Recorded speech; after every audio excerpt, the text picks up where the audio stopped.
All right, I think we're live. Okay, right. welcome everyone. Hey, another Thursday evening, and we're going to hit Emily and John here. And this has been going really well, Emily. We've got a lot of good feedback, a lot of questions, and I think it's really good if you want to understand the product, but also try to understand how to construct wagers and how to bet on races. I think it's a fun time, and we talk about other things too, right? Other topics. But we have a controversy we're going to go over the early 5 quickly. But we have a controversy on the 5th race because it really pertains to which horse we're going to single. There just seems to be maybe some question about workouts and which Baffert horse was which. And so that's a big issue, and we're going to try to figure it out because, like I said, one of those horses is a single, one's really not. And so, I mean, that's basically the way I see it. I think Emily sees it the same way. But let's get to the first few races ahead of that, and then we can go from there. So let's start off with race 1, Emily. I'm a little surprised at the board here. I'm seeing now this may be early. I'm seeing the 1 at 7-1. I'm almost thinking this horse is a potential single in this race. And the reason being is like where he plots. And that was after a race where he had a rush up after I guess a slow start or whatever. At least he rushed. He was first to quit in a duel against Better. He comes here, he's dropping. He's worked really well since. He looks like maybe potentially the speed of the speed, and he's 7-1 in this race. And I thought he had a big shot. You know, especially when you look at the form of everybody else, it just looks like these horses. If you kind of look at the grid, lots of chances. You know, at the level, you know, we always look for horses that haven't lost at this level when we kind of handicap these races, and horses that haven't run much. And if you look like, I don't know how you say that name, it's Chardiel or whatever. So this horse, I mean, he got beat big in his debut, but, you know, this horse was bet. He goes from the corner to Millibarn, blinkers come off. Like I said, he's working really well. Potential speed. I mean, you can't even take the debut for anything because it was over a year ago. It was a different barn. It was like everything different. This horse is basically a first-time starter, as far as I'm concerned.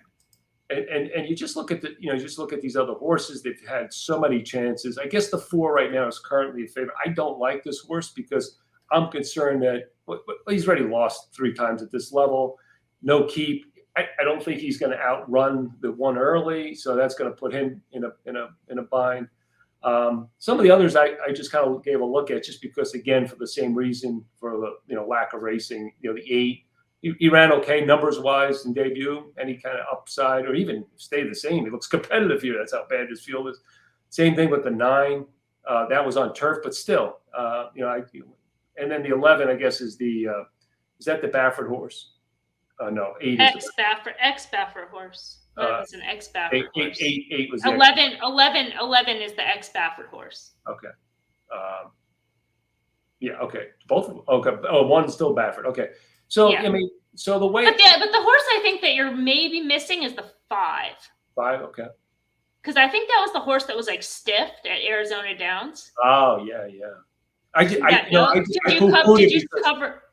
Did you scroll over the extended comment? It says not quite a no push, but very close, a very passive run. Yeah, and I mean, they come back in the spot. It just looks like a horse that, like, if they did try to stiff that horse, maybe they're trying to do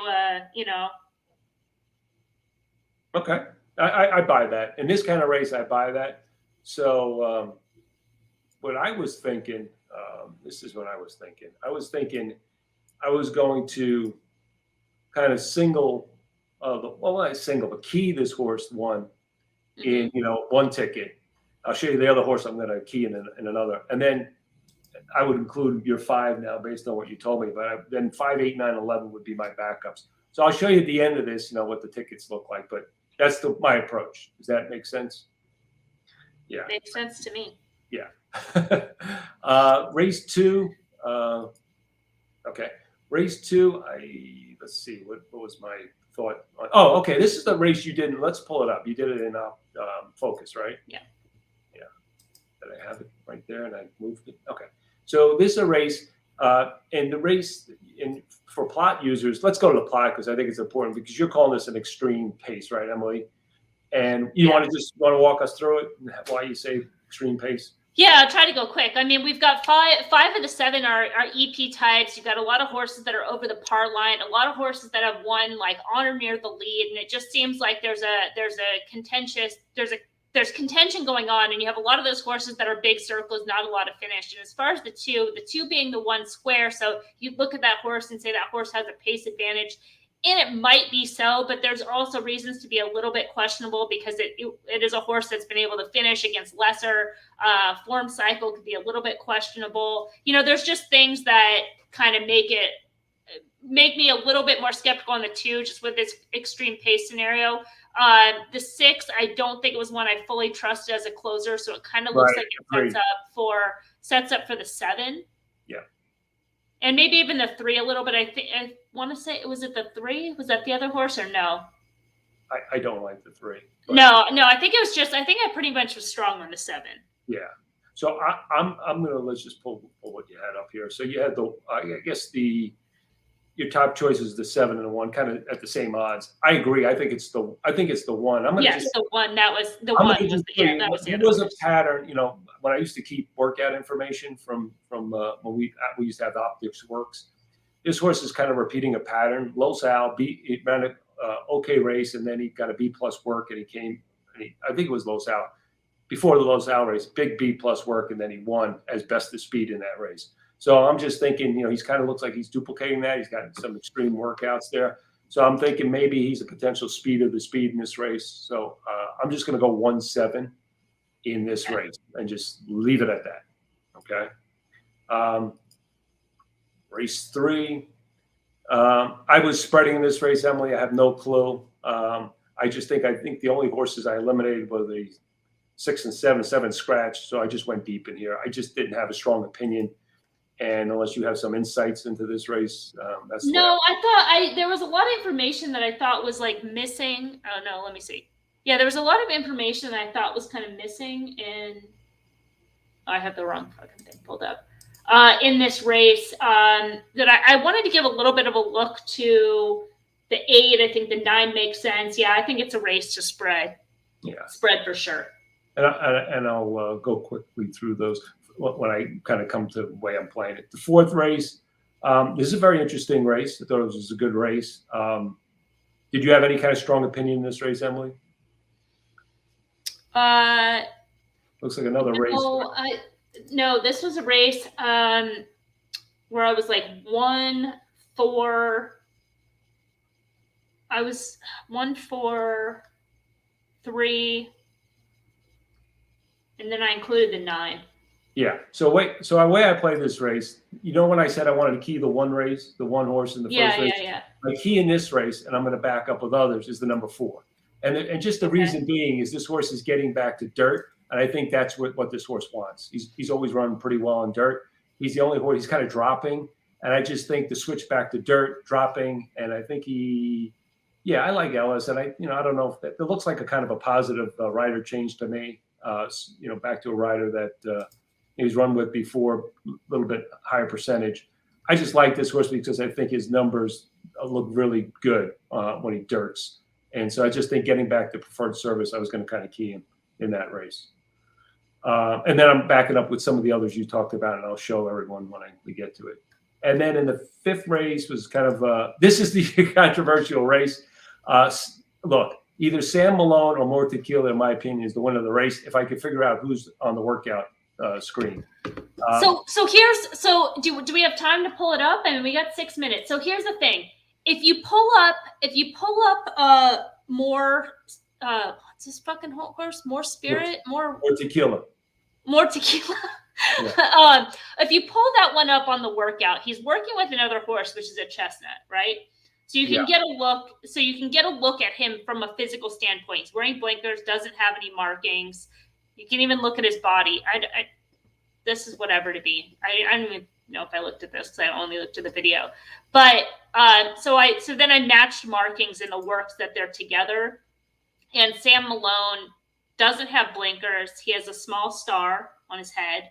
And his body language is different than the More Tequila when he's working with the chestnut.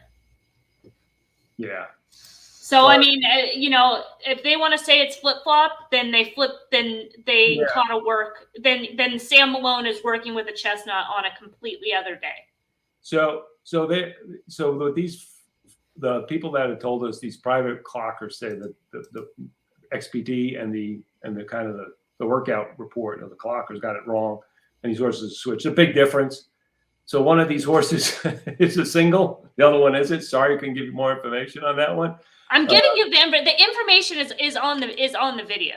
The information is on the video. Yeah. So let me just show you kind of way I at least went through this. Extreme plot, 7-1 I went with because I thought best of speed on the second race. Third race, deep spread, just kind of used in pretty much everybody there except the 6 and 7. 7's got scratched. The fourth, I'm keying the 4, but also backing up with the 1, 3, 8, 9. And, the single, who do I pick? I thought 5 was the more tequila. I thought that was the one. So this is how the tickets I thought kind of looked like.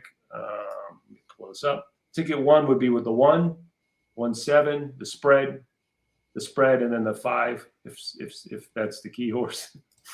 And 3 would be replace the 3 with the 5 if you go with Emily. And then 1, 8, 9, 11 in the first race with 1, 7, the spread. The 4 as a single, and then the 5. So I think those are reasonably cheap tickets. When you really kind of think about it, they're not that expensive. It's 4 by 7 is $28.50, $28.30 something. So it's about a $50-something investment. And I think I kind of play it to, the way I want, the way I handicapped it. We flew past that, Emily. Well, I keep calling this horse More Spirit. SP. And that was an old Baffert horse, wasn't it? Yeah, that was a horse. Yeah. And so they're 3 minutes out. Again, I'll just keep switching so you can see the tickets if you're interested in playing that. But again, the only I could tell you right now is play the 3 and the 5. Because I have to trust the guys that give me information too. But to Emily's point, you got to trust what's in the, you can't until you know any different. You got to trust what's in the paper too. And the fact that one of them is going to be a good price, I think, should be okay. To maybe go with both of them in that last leg.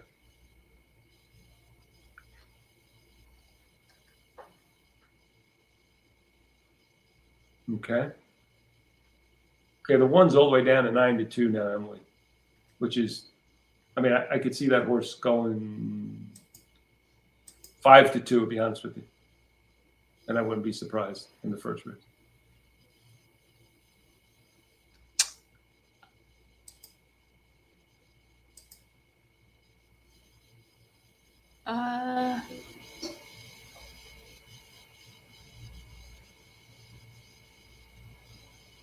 Forgetting how to do this.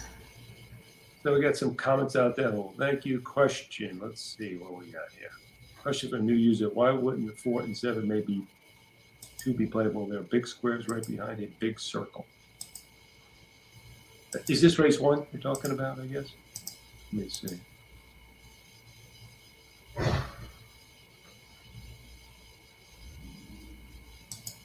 Yeah.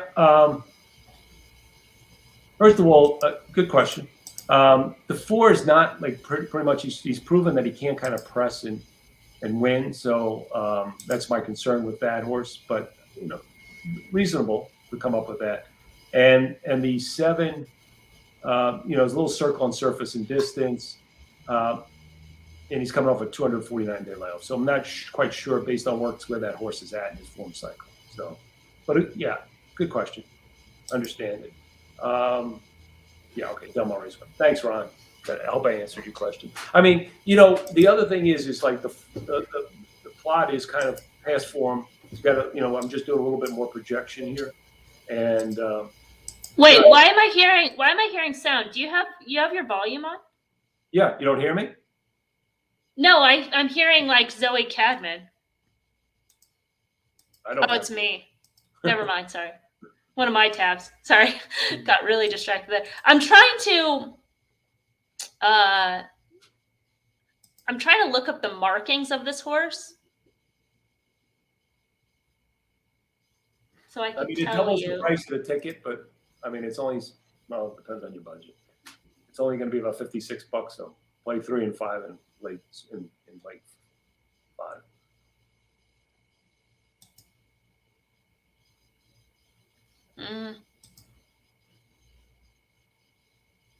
They're 5 minutes out at the spa. I did do this race in focus, everyone. People new to us, focus is just a report.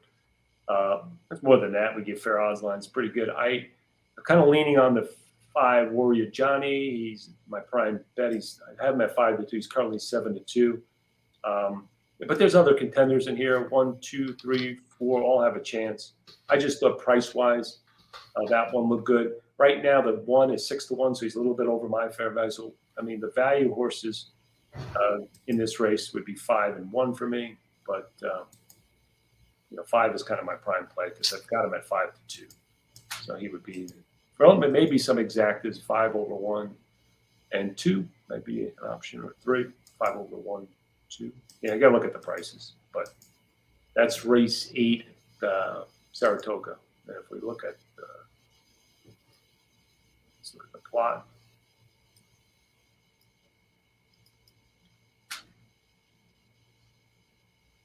You can see the reason why I like the 5. It's got a big pace advantage on the plot. You can see there's, 3 is the other speed. Look, he's way down here. He's got a big circle. Everyone else is a PC. Should have a pace advantage here. The distance is going to come into effect. He's coming out of a race where Churchill, it's been a while, but it's starting a new final cycle, but he looks really good on the plot. That's the reason. So the 1 got off a little slow, but now he's kind of gunning for the lead. There's your 7 that Ron talked about pressing. It's 3-1. He was close to the 5-2.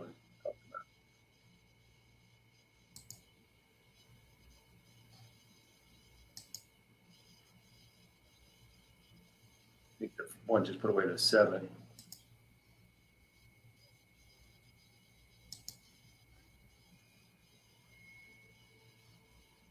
Ooh, looks like he's got some on the inside. Oh, no. Never mind. They just need 1 to hold. 1's tired. See if he can hold. 1 is, but it's on the wrong lead. Yeah. Fuck.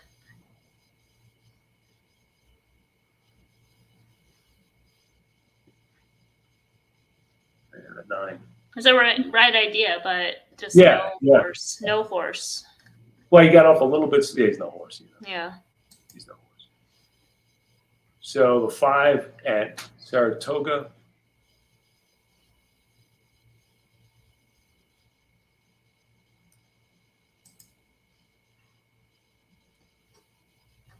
God damn it. Okay, well, we got question request for plot colors. Any way to add a letter for us colorblind? Letter.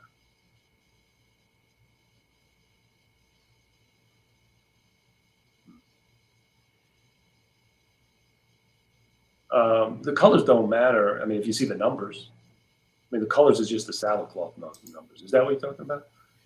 Or the old plot, the colors mattered a little bit more. They don't really matter in this. They're just the saddlecloth. And the numbers are there. And then if the other thing you could do is when you hover over the horse's name, the plot should get outlined to the left. You can see the 3, the 5 I've got highlighted here. You see how it turns from black to blue? You don't see that. But anyway, I'm sorry. I don't mean to make light of it. So anyway, but you maybe you don't even see I guess maybe the border. Maybe you should be able to see the shade of the border. I don't know how a letter might help. To tell about the color. I don't think the color is relevant. That's, I guess, the point. To the horse's number?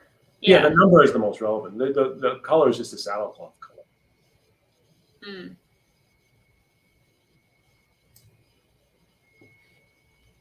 Okay.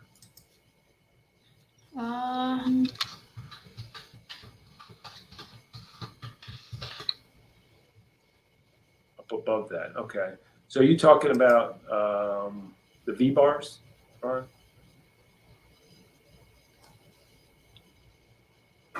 There's an inquiry at. Yeah, it's like something around the turn.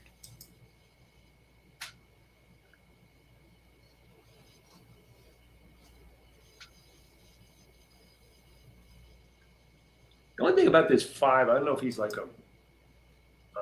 I'm talking about Saratoga now, folks. I don't know if he's a horse that goes to the front, so it'd be interesting to see how this race plays out. I would be taking him to the front.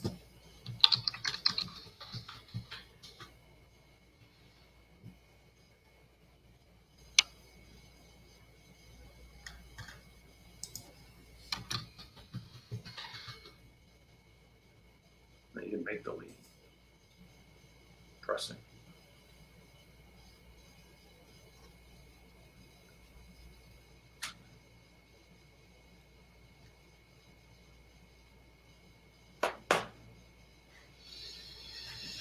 To the 5. I'm like in the weeds of trying to figure out what this horse's markings are. Okay.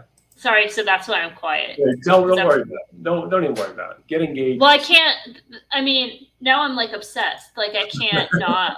Like I can't not worry about it. Like you know what I mean? Because I have the markings. I have the markings on one horse, right? So if I can find which horse is which, it's easier.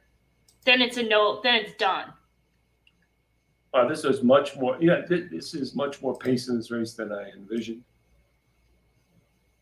I mean, it looked like he put 5 put away to 3. Looks like he's putting away the 4 now. He's going to see if he's got enough in the tank after this. Here comes the 3. The 111. This is just crazy. I mean, at this distance.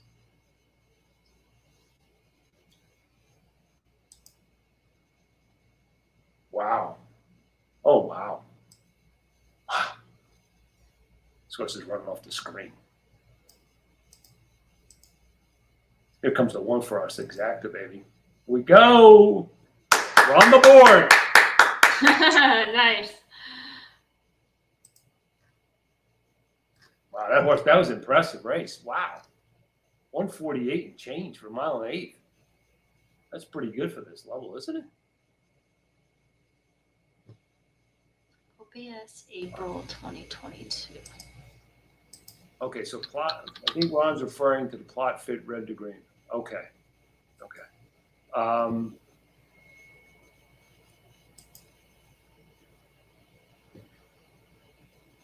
I think if you hover over, you see. I don't know if you could read this, folks. Yeah, it doesn't exactly. It gives you some information. It doesn't give you. No, we have it. We go to the grid.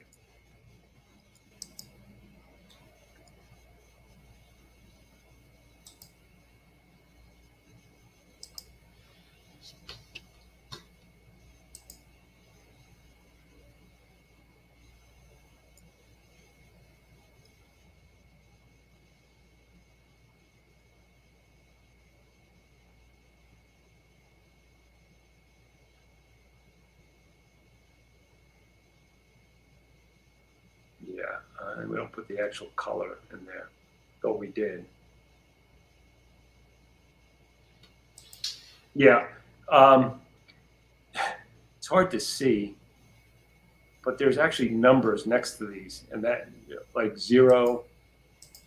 Like if you go 0 through 3, I think is like, so anything less than 3 is green, is red, right? They're hard to see though, but they're there. You can see it probably better on your screen. There's numbers like, so 0 through 3 is red. And then I think it's 4 is yellow, and 5 and 6 are green, shades of green.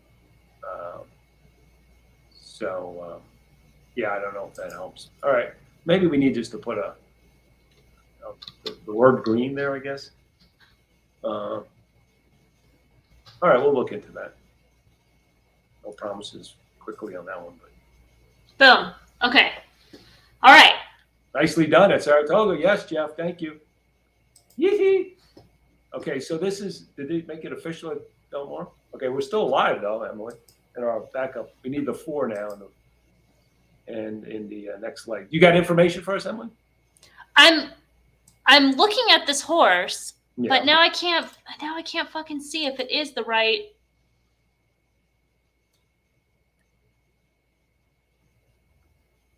Now it's hard to tell because this horse, the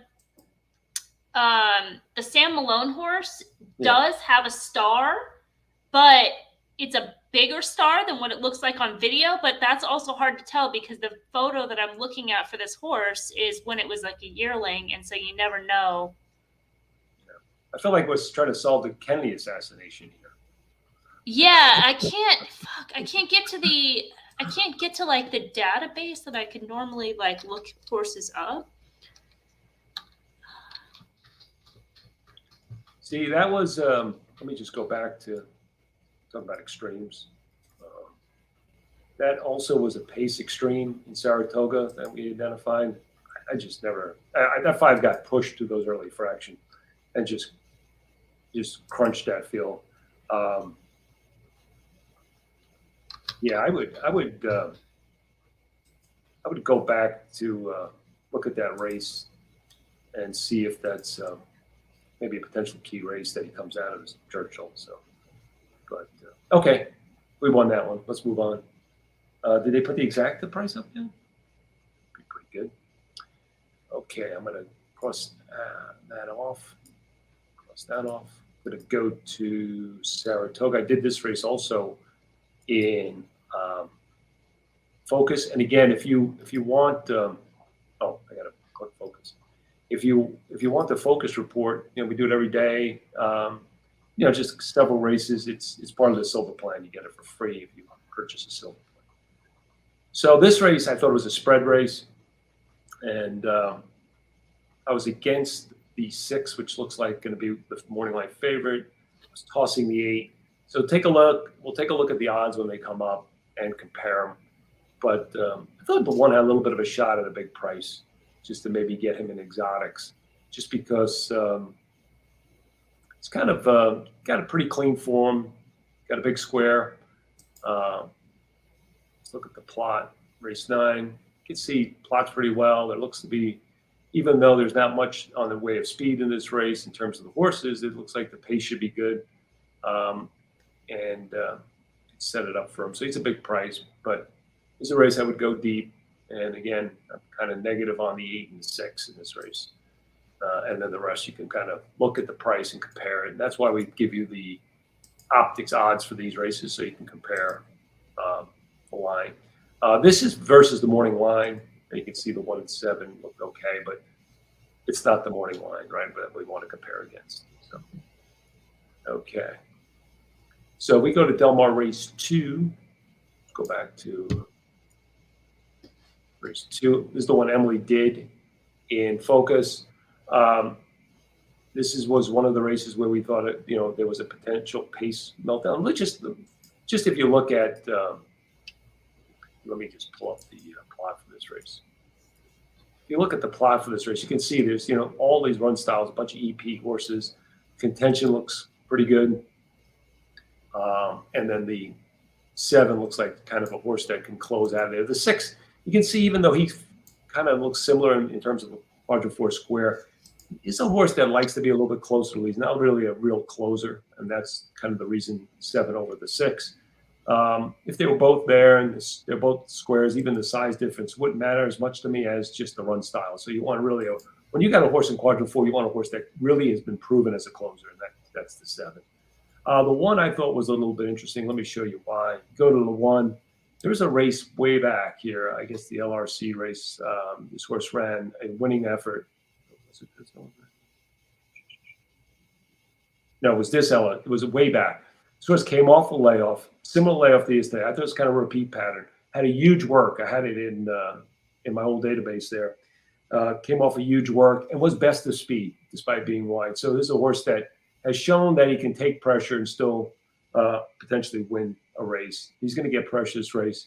Again, from all the speed horses, I thought maybe this horse was the best of the speed. looks like he's getting played. He's 9-5 in the morning line.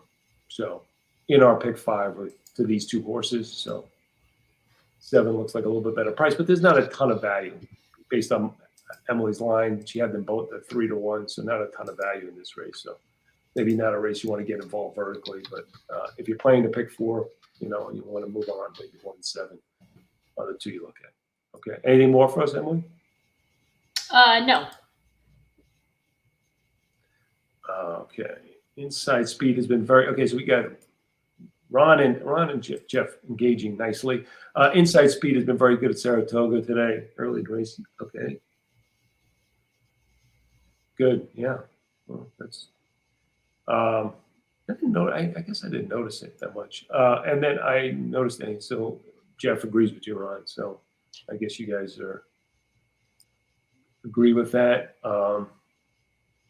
So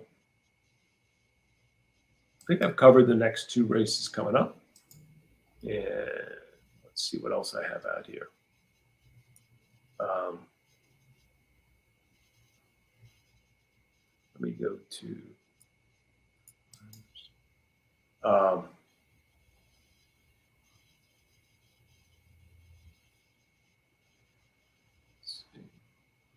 I just want to. Emily, you there? Yes. Yeah. Okay. But you know what? Yeah. Toby might be right about this, actually. Okay. But they did some real funny business on this. Well, legitimately. It's going to be interesting to see, because if this 5 wins and he's a bigger price than the 3, then is it the 3 or the 7? I don't know. Whatever. 3. If the 5 wins, maybe we can start understanding a little bit why the other Baffert sometimes gets the one with the bigger price doesn't get played as much. Well, because what was the day that they worked together? 8-11, wasn't it? They had another horse in that workout, I think. Well, there was another horse, but it wasn't part of that. It wasn't part of that barn. Oh, okay. It was interesting. It looked like a race within a workout, actually. And what I really liked about that race, the horse that was way off the pace came storming down the center, like they were getting into him, and he passed both horses like they were standing still. And the middle Baffert horse, fought back after the wire and just ran past that horse in the gallop. Yeah. And I was really impressed with that. And it looked like he really, once he saw that horse, he really responded, because he wasn't even moving on the horse. Yeah. Yeah, that's a horse from a different barn. Yeah. So it was interesting to see that they would even do that. Like, you normally don't see that. I mean, you don't normally see them come up on 2 horses that are working in tandem like that. But I thought it was real interesting, but it gave me an insight. I'm like, wow, that horse showed really a lot of oomph, digging in when he saw the horse. He looked like he was being really competitive, and I really loved the workout. So to me, that's the 5, and he's a single. Okay. Yeah, because what is so weird about that is prior to that work, that they had that horse was working in blinkers.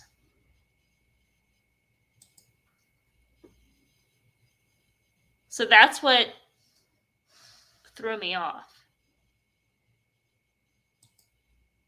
Because they both have a star. And I could only see a star on one horse. But the thing is, I found other video of the horse at the sale, at a walk, to match markings, and then watching the horse when the horse was working before they had named the horse, so working under the dam's name. Like, that's why it's like the shadiest shit going on. Interesting. Yeah. We'll see how it all plays out in about an hour and a half. So we have the 7 is 3-1, which is kind of where what you said would be value, So he's kind of bettable right now, and the 1 is 9-5. I didn't see the doubles. I don't know if anyone saw the doubles. I didn't see them, so I don't know who's the favorite in the doubles. See what the comments we have. Do a backup pick 4 ending with 3 if you're unsure. Well, the thing is, now I know which Baffert is which, and I don't really want either of them. Since now I've watched every work that they've ever done since the beginning of time in the last 20 minutes. I don't really want either. I want the 5. So I'm with the name. I want the 5. 5's gonna win. Because there's nothing in that race that even resembles a horse that I would want. Well, so the other things that in that race. So who's in that race again? Yeah, so the other horse that I actually think is interesting in this race, in that 5th race, is the. I had this race up already. Yeah. Oh, never mind. It's the horse that's scratched. Fuck. Forget it. Yeah. I mean, you have drop on three of these horses. Oh, the other horse, the other horse was the, I don't want any of those. The other one was the 10. Okay. And the reason kind of being on the 10 is just kind of the timing of those,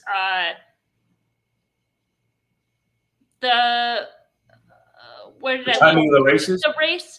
Okay. Yeah. The race, shit, I don't know if it was the debut or that second start, but one of those races was like super productive. It produced that Damon's Mound, the horse that won the Saratoga Special.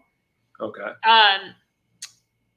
So if you just kind of go like off the debut, and then they came back on like really short rest on like 9 days, and that just might have been the race that tossed. And I think it was a fast pace. I don't know. I forget like when you scroll over. Oh, for some reason I don't have this. Okay, but yeah, no, I got it. There was like just kind of something about it. It's like coming out of it. No, it wasn't. But it was just more like the timing and from the outside, and now it's been freshened, all that stuff. Got a barn changed. I don't know. Yeah. Has the horse been working over at Del Mar? Has the horse been working over at Del Mar? Yes. And you get to see it? I didn't get to see it. Okay. I don't think I got to see it. All right. So. Oh yeah, it was the July 2nd race. That was a super strong field. 3 next out winners, including that stakes horse. Oh wow, so that's good. That's good. So if it's projection from the debut, given time, who knows? I don't know. But yeah. Okay. So they're on the track. Speaking of performances, Emily, I don't know if you watched the race yesterday at York. I mean, yesterday or the day before. Baid. The horse that's so good. He's Baid. Baid. He's Baid. The horse is so good that he's bad. Here's the thing about this horse, right? He's 10 for 10. He looks more like a miler, but yesterday they tried him, I guess, at 10 furlongs, a little bit over 10 furlongs. And he was just sitting there, and then he exploded. And the one thing I would say is if they're looking at the arc, I would just be a little cautious on that because did a little no line there and no lead in that big explosion. And it was a big explosion, so it took it's an effort. I don't think they're going there. I think they're going somewhere else. I think they're going some Champion Day at one of the the UK tracks. So, and I don't think he's going to be based on when that timing of that race. I don't think he's going to be pointed toward the British Cup. But what a nice horse! What an impressive turn of foot this horse has. I mean, he was just sitting there. I mean, these guys were going crazy around him, and then he just pushed a button and he just exploded. 10 for 10. You don't see that a lot around, especially at that level, especially in Europe. Kind of like I don't want to say he's Frankel, but Frankel-like in terms of his performances. Pretty impressive. Baid. That was cool. And then there was a horse. I just want to show this. I'll put it up on the board here. There was a horse that ran last Saturday 3-year-old first timer, got an Optics figure 102 and an A- Optics notes grade. Express Man. It was debuted from Todd Pletcher. So it looks like a run. Oh, wow. Huge race for a debut race for. Yeah, it was a 3-year-old, older horse, older than a 2-year-old. So, but still, I mean, that was pretty impressive, considering the way the track was playing and everything those days, in terms of how fast the track was. So that's a horse to watch. It was really nice.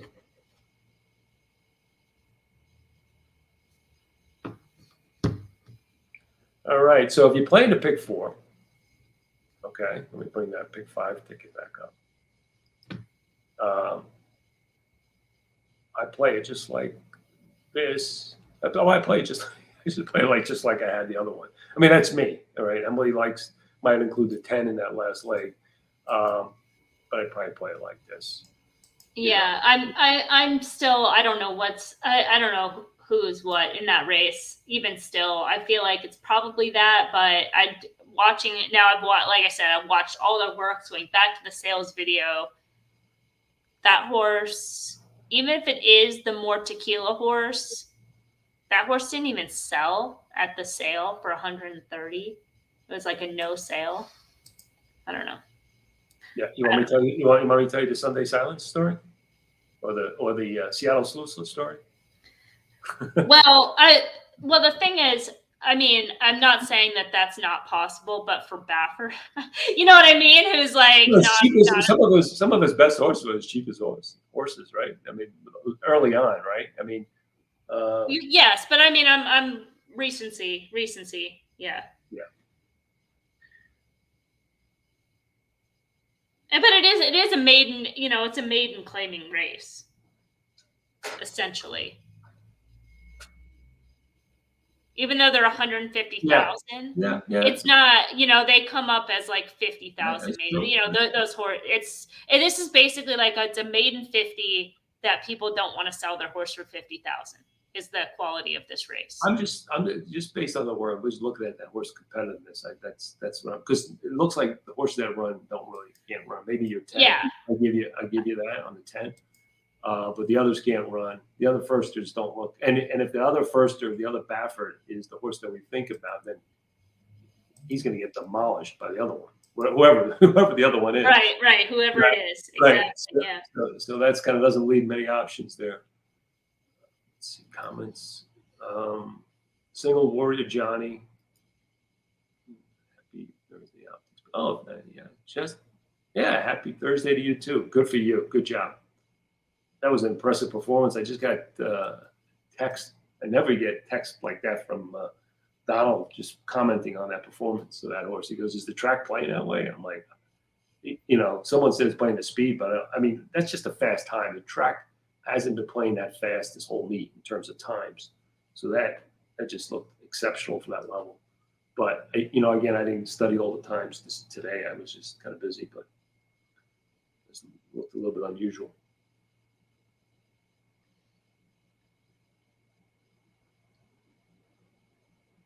They're 3 minutes out at Old Del Mar.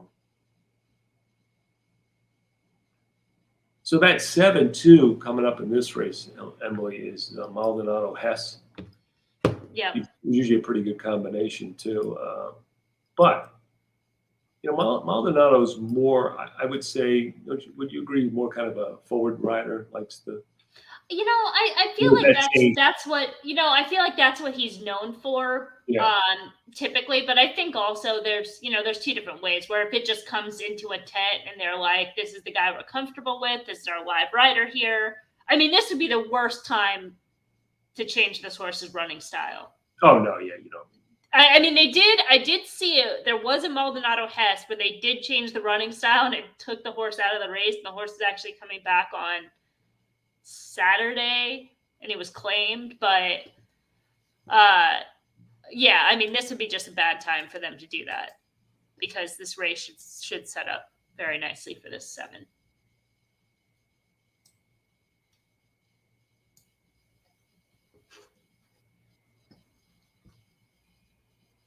We can, if we have time, we should look at I wrote up did Oaks and Focus. I haven't done the line yet, but we could talk about that if people. Actually, we can wait. People can check. Oaks, which race? Well, the Del Mar Oaks, it's a turf race. Oh, okay. When is it? Saturday? Saturday, yeah. Okay. Yeah, we can look at that one. What's coming up this weekend? What's the big race at Saratoga this weekend? You tell me. Yeah, I know. Some race. That's a great one.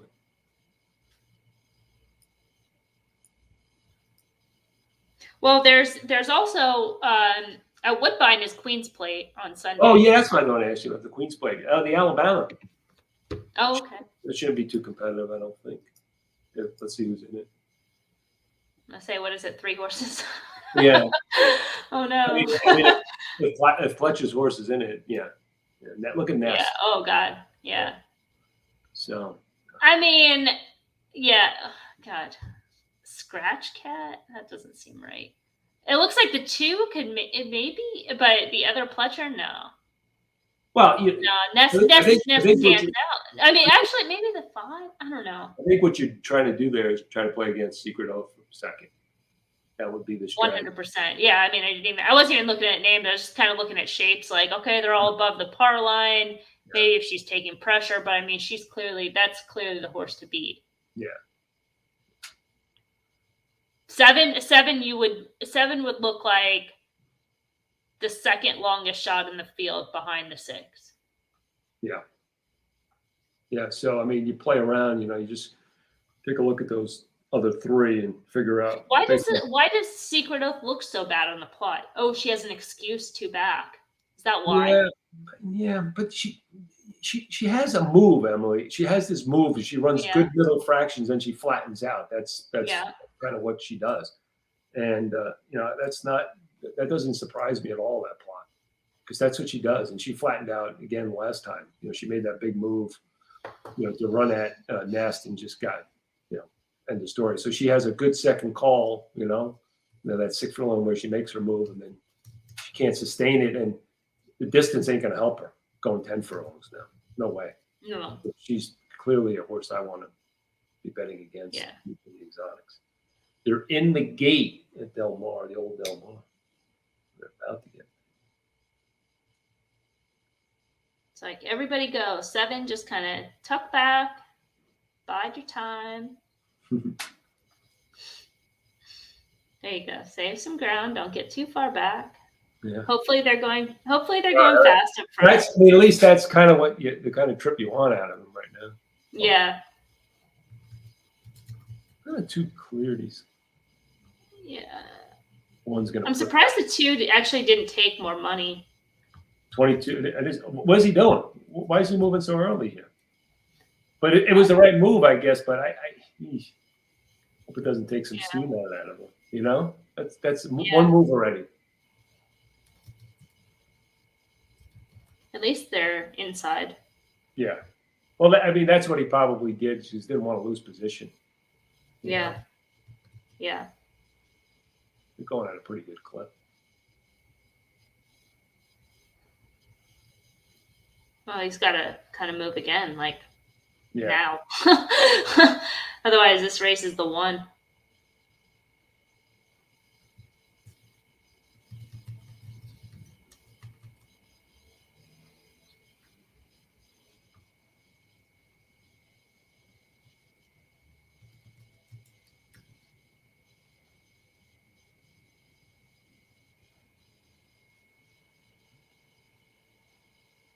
This 2's game. This 2's going to win the race. That was the square. That was the thing. Yeah, I just didn't. I think if anyone was going to beat that set, it was going to be the 1. That was a gritty performance. I didn't like that move by the 7. I would say maybe he had no choice. I don't think you had any choice, because it was just like those other horses were like they didn't go. And they weren't coming. Didn't go. And then they all kind of took hold, and they bunched up, and it's like, what else are you gonna do? Yeah. Game effort. But that 2 game effort. Bummer.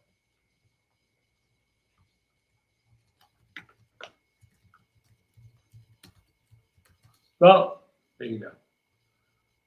The plot beat me again. Plot got me too.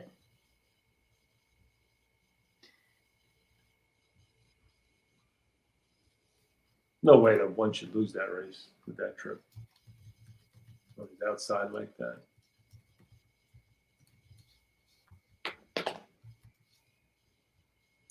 Okay, so 2 minutes out at the spa. So, yeah, so maybe the way to play this, I kind of like playing against the 6. All right, only 8's a toss. 7 looks like fair value, so that would be a third, maybe 5. I don't like the 5. 4 is okay. I would key around maybe getting the 1 in second or third. So maybe a 2, 3, 4. Where's your 1? Your 1's your long shot. No. I'm going to put the 1. I'm going to key in second and third. I bet a little win money on the 1.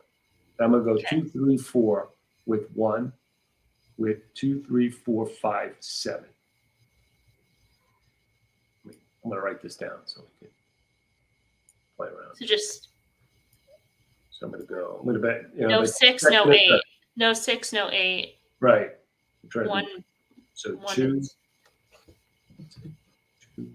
3, 4, 1 with 2, 3, 4. What did I say? 5, 7? Yeah. 5 and 7, yes. Yeah. Oh, let me fix that. Wow. 6 is a big play X. Currently heavy favorite, 9 to 5. Massive play X. And then I'm going to put this same thing with third. So I'm going to go 2, 3, 4. Put the 1 in third. 2, 4.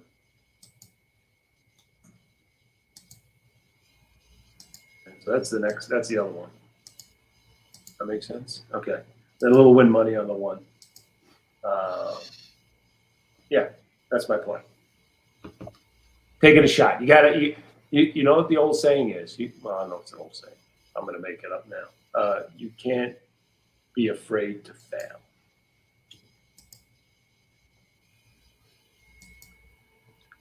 I feel like that's a classic. Do not fear failure.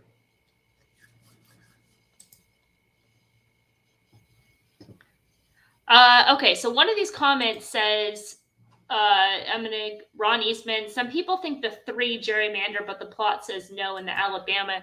The plot isn't terrible for the 3 gerrymander. She's going to have to deal with Nest, so it's not great, like in that sense. But I think what people like about her is that last out figure in the Mother Goose, which I don't like the tactic plus in the week. And then that figure just looking so much of an outlier compared to everything else. Because if you excuse the Mother Goose and you look at every other race, she's slow. So I see where people are kind of going on that, trying to get creative and, she's on the improve, but that weak keyword is massive. Is that her first time? Is that her first time 2 turns? Well, it wasn't really even 2 turns because it was Belmont 8.5. Yeah, that's 1 turn. Right. I say, is this the first time 2 turns? She's going 2 turns. Oh, is this the first time? It looks like yes. Yeah. Just another thing to consider. Yeah. Wow, this 5 is winging it, huh? They wouldn't need. The 6 is getting a trip though, all things considered. Let's see. Maybe get sucked into the pace a little bit. Of course, we're hoping it's just not very good, but it's getting like the perfect trip.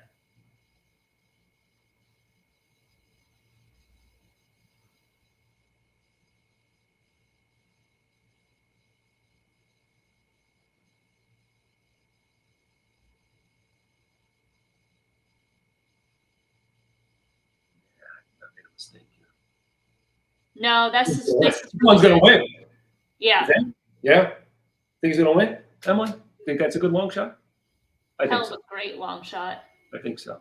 Great long shot. Boom. Boom, boom, bada boom. And any other trip, then that 6 finishes off the board. Any other trip than what that horse got, the horse finishes off the board. That horse sucked in the third. Yeah, something about that trip. I mean, I was like, oh, I'm not going to get the try. I'm not going to get the try. I got the win bet. I'm not going to get the try. I'm not going to get the try.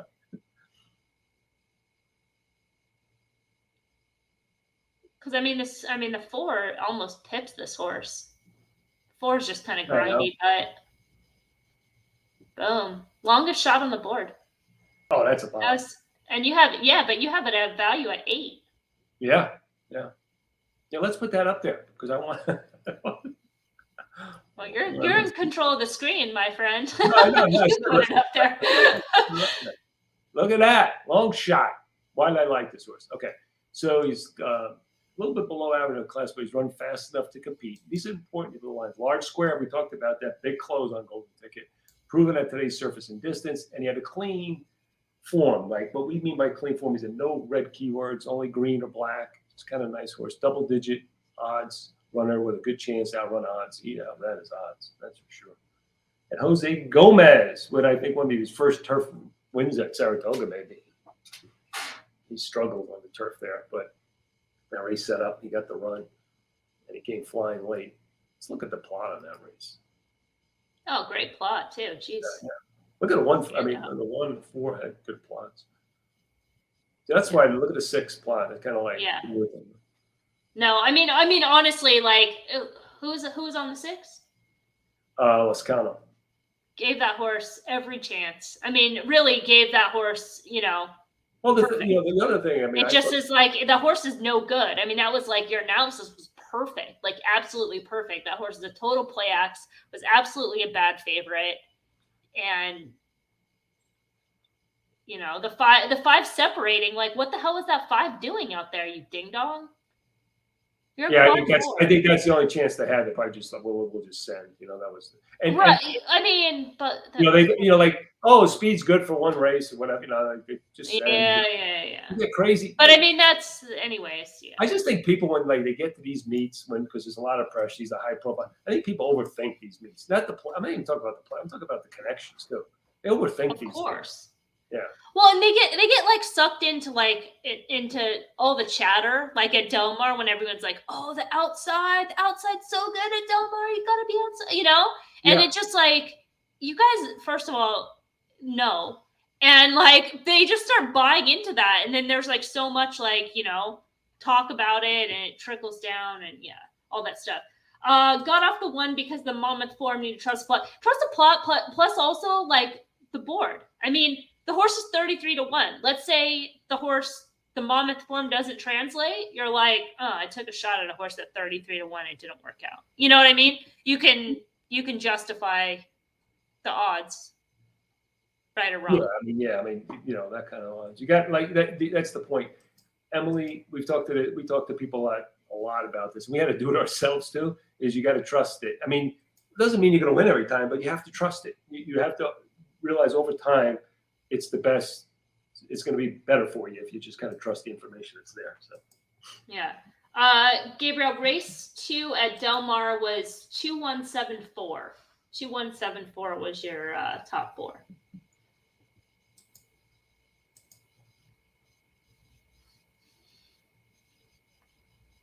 Yeah, I mean, I think they have if you go to Del Mar website, maybe you're not near a computer or something or a phone. But I think they show the races live still, don't they, Emily? On bmtc.com. I think they show those races live. Well, big if true, because if so, then I think we could stream them on here. Oh, that's a good point. Let me see if I can bring that up.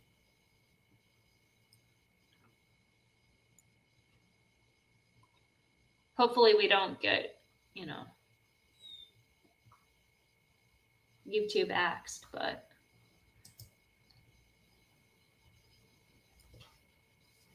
Live video.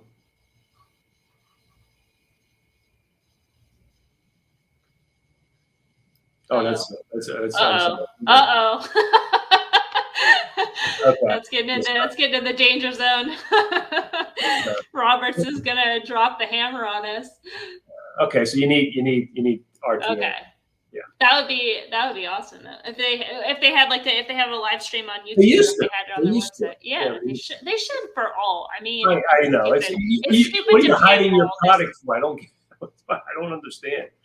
Especially in this, because you're just going to get more people interested to want to gamble. It's not like, any other sports, right? Where it's like they actually make the money off those television and the ads and things like it's all that. internal anyway. Yeah. And it's not connected to the gambling and whatnot. But like horse racing has like no excuse. They're just so weird. Like, get out of your own way.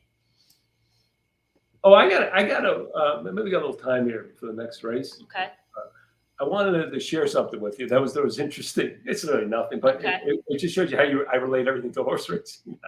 I was watching a movie with Kathy, right? It was a movie. It was an older movie. It was called, maybe not older, maybe it was 2013, 12. It was called Code of a Killer. It was an English movie. It's about the guy who really invented using DNA fingerprinting to find paternity suits and criminals and stuff like that. And it was like his first case that he was involved with. It was a serial killer, killed young girls.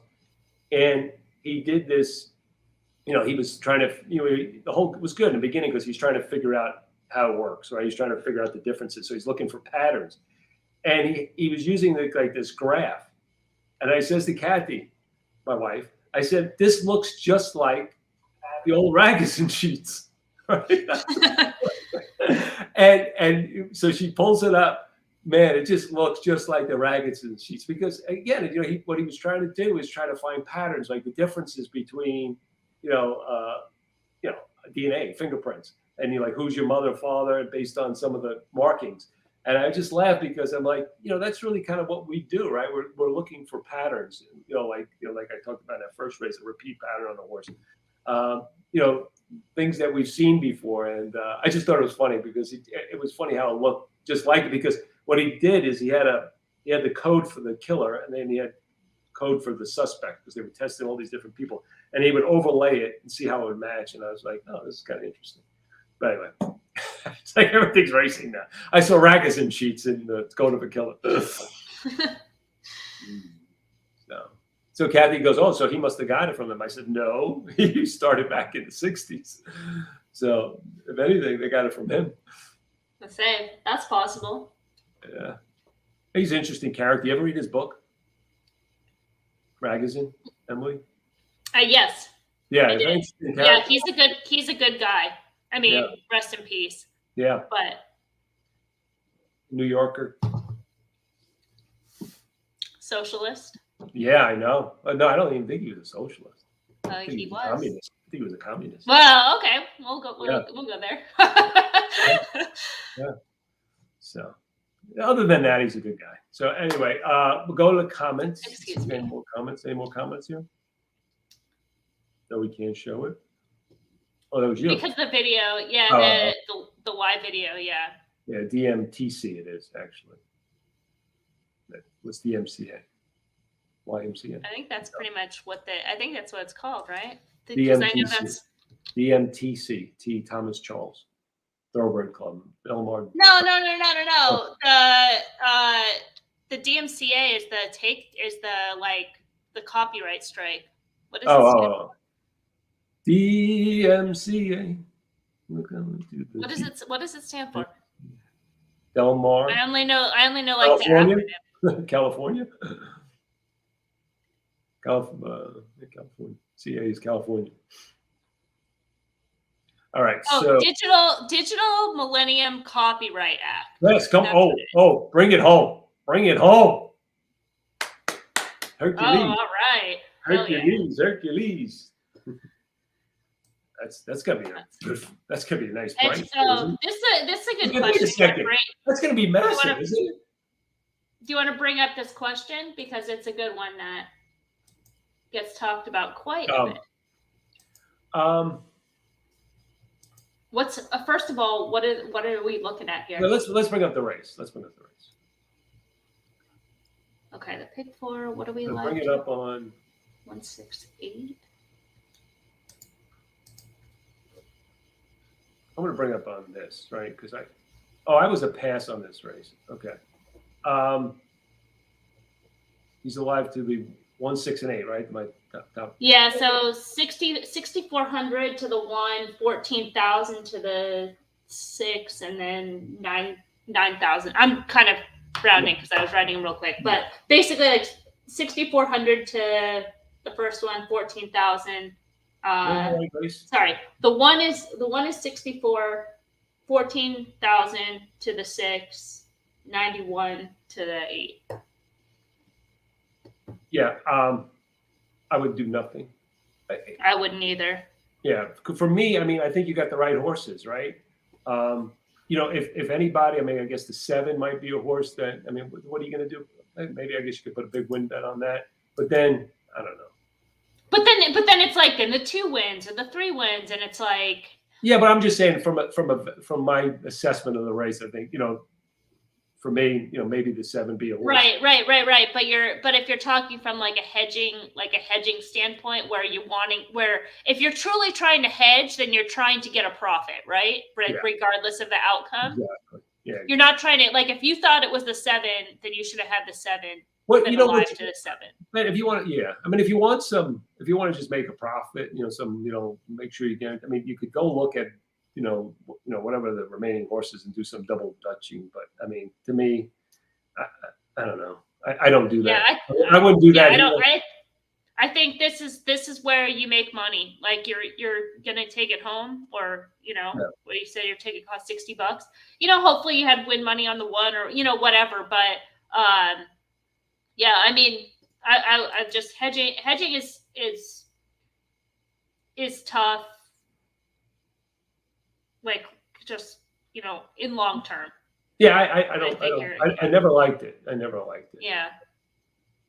I think it's all a part of your play. So, like, for instance, I might think, and I don't even think of it as hedging. I think, I guess a little bit, like I was on it was just an approach, but a hedging could be like multiple tickets, or like I said, like, maybe playing a double or pick 4 within a sequence, or, like within a pick 6 sequence or something.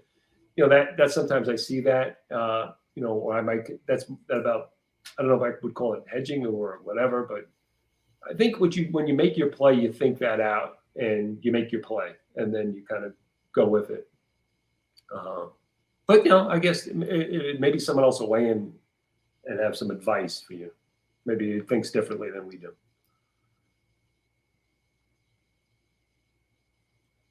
I guess Ron's got to. Oh, okay. Yeah, okay, Ron. Okay, that's good to have. You have parameters, like he's got a parameter. Says if it's over 25. Okay. Is that investment but I guess that's win, right? So for me, it'd be more on the investment side than on the return side, if that makes sense. Right. I want to think of it in terms of what my original investment is versus what I, so if I put a $25,000 pick 6 in or something, maybe then I'd be hedging.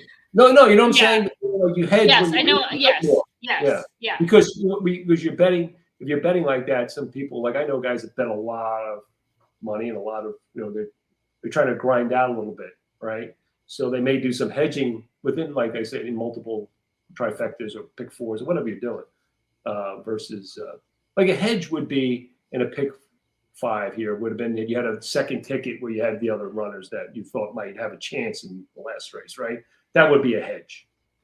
That's what I would see a hedge here versus trying to, make a win bet or, forget about trying to do some kind of trifecta or superfecta, because, you got the horses already that you like, and they're probably 1 or 2 or 3 of them are going to be in the try or something. So no, good question though. Good conversation. Yeah, it's a really good, and it's a super good conversation, especially when you're put in that situation, because then like you start kind of not stressing, but kind of stressing a little bit. Like, oh, what do I want to do right here? I could, make this position. And you just kind of, go with those horses. You got John Stafford. I think it's bad luck to bet against yourself. Okay. Yeah. Also, how many horses don't you have covered? Yeah, so that was kind of my point. Is it's sort of like if you're going to do like a hedge in this type of scenario, you'd have to be backing like, X amount of horses, putting out more money, to John's point, trying to come back with something that it might not be worth it. It's like, then it's just going to start to run. That's why I think it's so valuable, the focus report. Now, this is my opinion, so someone else's opinion differs in that. But doing something like that, where you're kind of laying out what you think would be fair value, is great to have, especially when you're not emotional. I made these decisions early on. You sometimes you got to take into consideration the way track's playing over it. But anyway, I got a line here, so I could easily look at this and say, where I might want to make. To me, the only horse that looks like would be valued to do something with would be the 7. Toga Dancer, because he's trading above the line that I had. So that would be the only horse that I would consider maybe, making some kind of bet on, if I was in the situation, but that'd be it. It's so important to assess these things, especially if you're trying to do something later on. But I'm a little surprised. I'm thinking those are like not as big as I thought they were going to be with that 33-1 shot winning Emily. Those pick fives look a little short, don't they? I don't remember what the rest of the sequence was. Well, we had a 5-2 shot. A 680 to start, a 460 was the second leg, 760. So really then that 33-1. Oh, okay. So I think that's probably pretty fair. Well, I think a lot of people might have been, but we had some good info. I did a late pick 4. So at Saratoga in focus. So I think, hopefully some people use that information in there, because it's like it's been valuable. All right, let's root for Ron. No, I'm sorry, not Ron, right? We're rooting for, Chess Thomas. Chess. Yeah. Okay. All right, so we're 6 minutes out. Oh, so let's go. This was a race I felt we were like spreading. Emily, I have no clue on this race. This is the turf race. Again, not much form at Del Mar. I'll get myself all whacked out here now. I don't know where's. That's the Saratoga race. Yeah, no, I'm trying to find it. I got a bunch of tabs open up. Okay, that's it right there. Yeah. So, this Liberty, who's the favorite, looks like he's got some back form, long layoff for Peter Miller. Don't like the way that horse ran the first race. Now that I'm going to just weigh everything on that. That was another Peter Miller off the bench. The 4 that have run before come off the bench. I don't have an opinion. I feel like you're going to be, the horses that have run, probably seems like the 9 would have the most upside of that group. Looks like a turf sprinter on the track, but hard to have confidence. And pretty much it seems like everybody's defaulting to the 9 because they don't really know where to go. As far as the first-time starters in here, I didn't get to see them all. I thought that the 6 for Carla Gaines was training fine, showed speed, was working with more seasoned stablemates. The barn doesn't win at a high percentage, so you kind of get you're going to get fair odds, which is 10. And I thought the 8, which I opened up, has been kind of on the drift. But just looking at some angles for O'Neill, he has solid numbers with debuting turf sprinters, and that includes older horses. I sort of want to get into this a little bit at some point, but there's so many stats that are just out there of first-time starters. That encompasses so much, right? Yes. First-time starters that are juveniles going 4.5 furlongs. First-time starters that are, juveniles going 2 turns on the turf. And it's you just can't just be 15%. What? There's so many, it's so nuanced, and there's so many categories to actually see what trainers do well. And this is one of those things that's maybe O'Neill's, numbers on debut, we know he's capable, but with this type of scenario, does pretty well. This is older horses debuting in a turf sprint. I looked at it. This is fine. He was Emily, one other thing. I'm sorry to interrupt you. One other thing I look for in that too, I try to look at what optics figure the horse won at. What would the optics figure won? Because sometimes that gives an indication if this horse can compete in this particular race. So that's another thing. Yes. We have a funny comment. Eight is the grandson of Ghostbuster. You guys are never gonna lay me down. Oh my goodness. We're not laughing at you. It was like the funniest. It was just like the funniest things. Like it was just like that's my timing. Like I think that's so. It was just so funny. Like who are you gonna call? Especially since my brain was so like I'm like a Rolodex. Like Ghostbuster. What did he? Oh.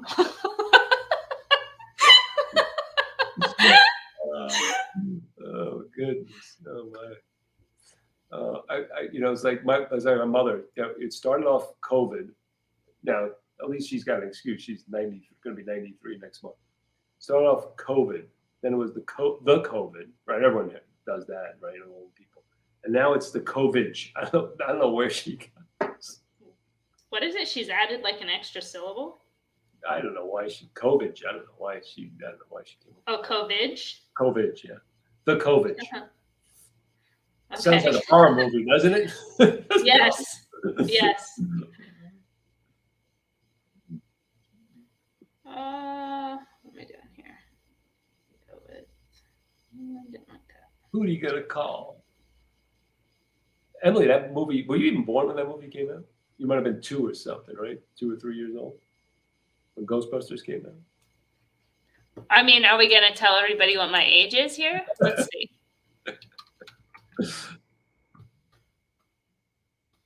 I think that was like one of those date movies.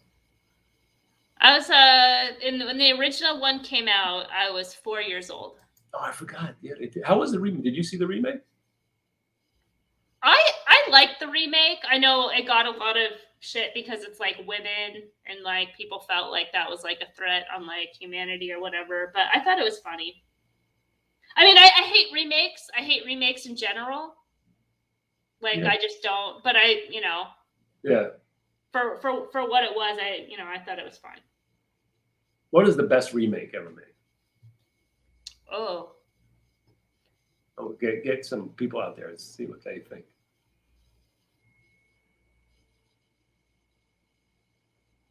Yeah, that's a good. Yeah, let's put that in the chat.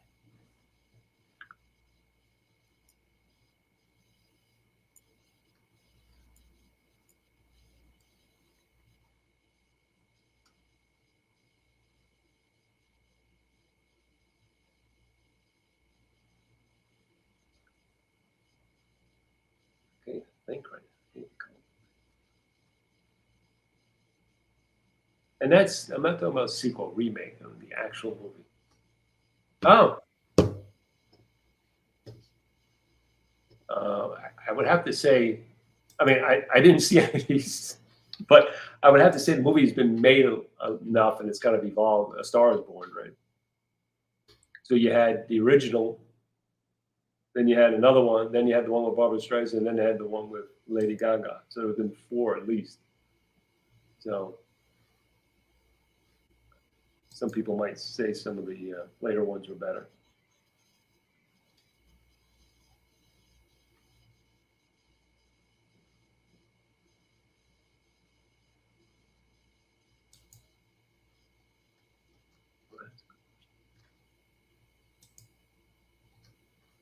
All right, so they're getting ready to go in the gate. I'm spreading here. Again, I'm dead, but this was. I made a win bet on the 8th.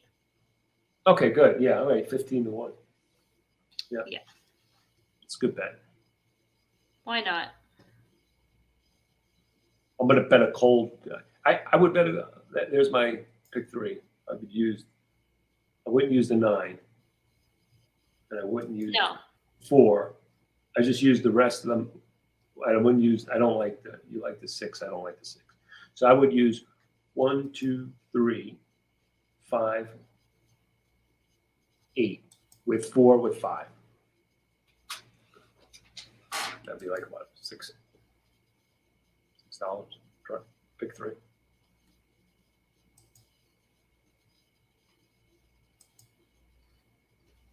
Man, I can't believe that 1 didn't pass the 7. I mean, pass the 2 and race 2. Cannot believe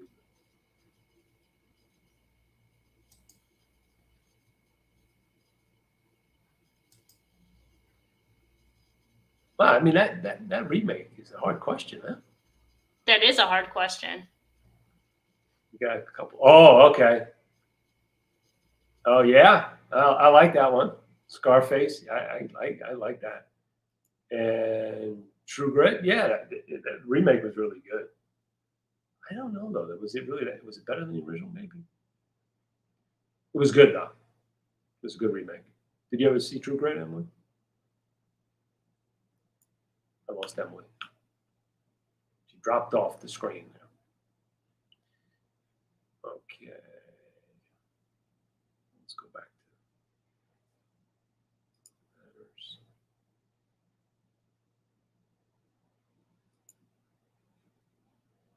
Okay, Emily's live, even though she's left the studio. She's live to. Oh, there she. We lost you there for a moment. I know the Chrome just like cut out on me. So we had two really good ones. One was Scarface. Okay. Was a remake, and the other one was True Grit. Two okay. Two good ones. The 9 popped. Made an easy lead. That 9. It's gonna be that good.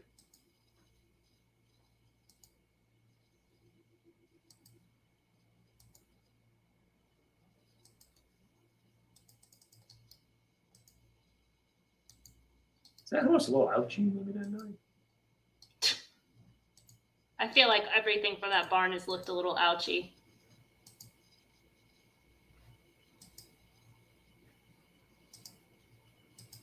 I think that 8's going to get more distance. Yeah.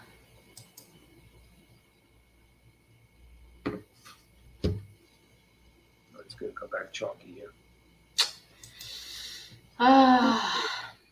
So much chalk. He's fading. So much chalk.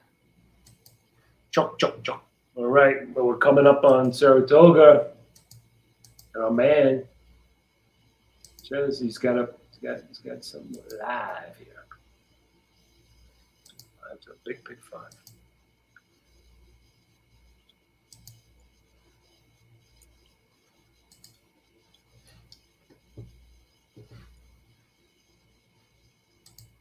True Grit. What else? What else was there? Not like I wouldn't say like the best remake, but one that I thought they did a good job on in the horror genre was the newer Child's Play. Oh, I didn't see it. I thought they did a good job on it because they didn't try to remake it as kind of as the original. They like modernized it. So Yeah. they made Chucky as like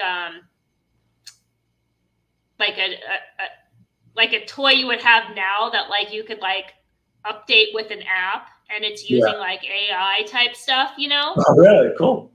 Yeah, so it's like it's got kind of like that good like kind of twist on it that still keeps like the integrity of like the franchise, but put like a modern spin. And there were some other like cool tricks in that movie that they did a better job on that than what I was expecting. I thought they went really creative going that direction. That's good. Okay, that's good. The remake to Candyman I thought was very clever too. It's like almost like artsy film, but there's some gore. You know what I watched last? I don't know. It was the weekend before. They had like a bunch of them on the Alien series. Boy, they were really good. I thought they were really good, especially the first. I liked them all. I mean, I liked the ones with Sigourney Weaver. I thought they were all pretty good. They brought something to the table. I just thought how creative the guy was with the aliens and the pods and the hosting and the way that all worked. It was like, man, fascinating stuff. What kind of mind, you must have to come up with that kind of stuff. A lot of nightmares must go through. I mean, it's just amazing. It's amazing. Did you ever see the Alien movies? Yes. Yeah.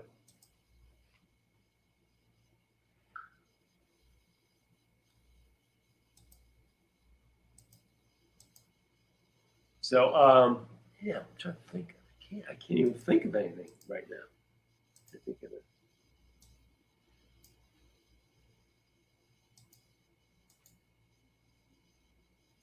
I guess there aren't that many good ones. I guess we're right. They're kind of flying off our tongue here. All right, we got a minute out. They're walking onto the turf course for the finale at Saratoga. So we'll do that, get the Saratoga home, and then look at. You want to look at the Oaks? Yes, and also Woodbine, Queen's Plate. Queen's Plate. Okay, good. Are you doing anything for Woodbine for that weekend? No, I think I've been fired by ABR. I think my attitude is not. You're laughing. I'm sorry. I don't mean to laugh. You weren't conformist enough, I guess. Huh? I was not.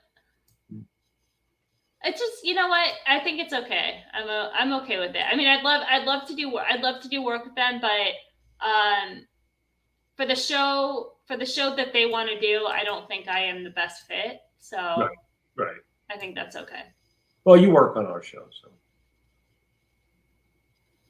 But I can't wait till the next race the fifth race at Del Mar today. Oh yeah, no, I'm very excited about that. You know what? We know what'd be good too is looking at the doubles. We can kind of. I'm betting 4-5 cold 4-5 4-5 4-5. Send it in on 4-5. That's my double. I may use a little of your 10 maybe as a backup on 4-10, but I'm gonna go 4-5 4-10. Maybe we'll look. Let's look at that later. I think that's okay. I think we'll see what the prices are. Be interesting to see who's getting the money. Maybe who's getting the early money, who's getting the double money, who gets the late money. I think we want to pay attention to that.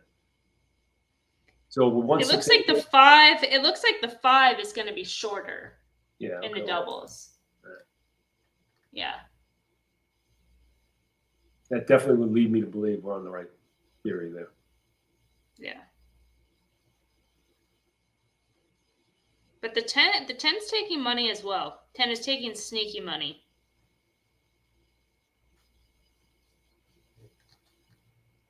Well, I guess not because it's 7-2 morning line. Oh, that's all? I know.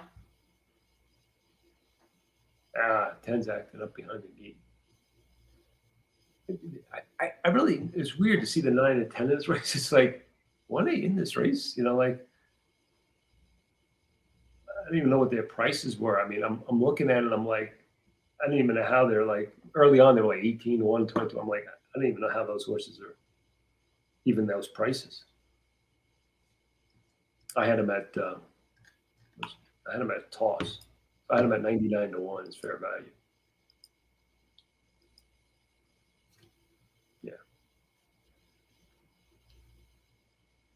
They both come out of Finger Lakes races. They ran bad and they take no money. They were slow out of the gate. So I'm like, I don't know, unless there's some special trainer angle there or something. They were like 20 or 30-1 at Finger Lakes or something. I don't know. It was double digits though.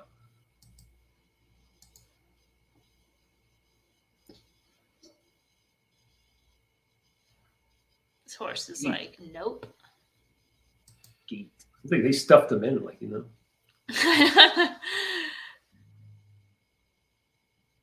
like 2 pounds of bone in a 1 pound bag now.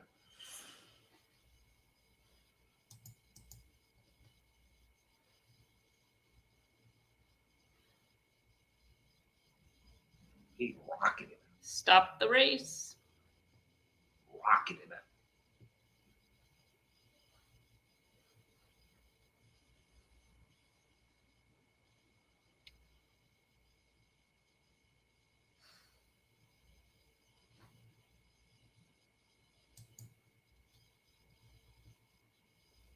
Yeah, 8's in a good spot, just tracking the duel.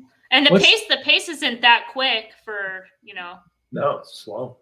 I mean, Shouldn't say for anything, but you want to save ground in this track too. That's the huge thing. yeah.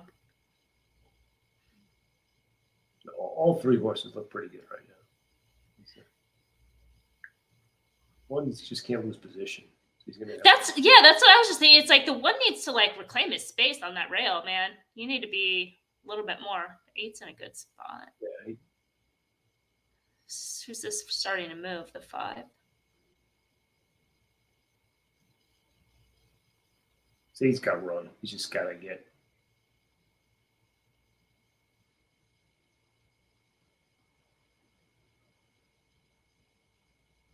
Nine has run. He's just in traffic, which is good. Stay in that traffic.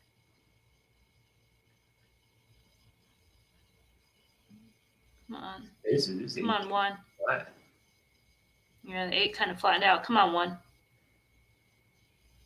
Come on, 1, finish. Come on, 1, dig. Fuck. Wow. Yeah, man. That's disappointing. Sucks. Good ticket though. Great ticket. Those are the ones that like. That's why you play. Try to get those. Try to just be in that position. I did not like that. Positive different surface switch. Plot above average. I made this horse a little bit too high. He had some things. I didn't like that he lost. That's a big thing for me. When they lose below the level, I'm like, 26 I mean, 26 to 1. I actually had him below that, so I want you to lost now. But the 8, I mean, I was disappointed. The 8. I mean, he got the trip, didn't he? He just came up. Well, I mean, if you're saying that you need to save ground, which it kind of looks like you do, then the 8 wasn't in that great of a spot. But I mean, the right on the 1 just probably should have been like. No, but he saved ground. He came out a little bit at he had to work a little bit from the outside, but then he got a good position. He was kind of inside horses. I know you don't have to be right on the road. It was inside horses. That 2 didn't even get a good start, right? I just saw the start.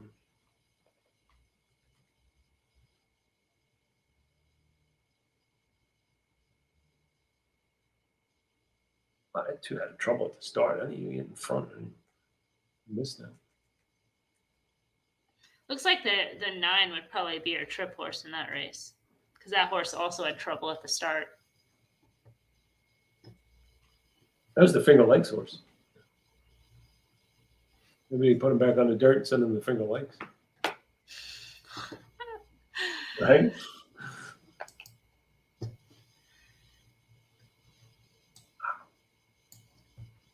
That must be a nice pick 5, huh? Do we even want to know?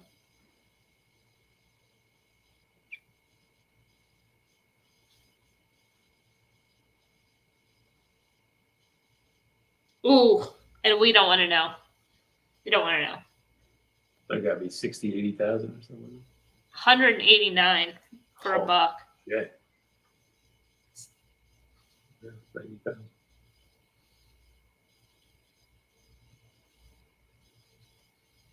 They gotta cut this 9 back, this 2 back, and just you see this horse. I mean, he was fighting the whole freaking way. Made a move on the turn, opened up, and got caught. I see that horse back 7 furlongs at Belmont. What is closing day at Saratoga? I think it's the day after. I think it's after Labor Day. Same thing. That Labor Day weekend. I think. Okay. Well, because Del Mar, moved it out, so I don't know. Yeah. Well, they started so early at Saratoga, and then I guess they're going to go to Aqueduct after this, as opposed to Belmont. Yeah.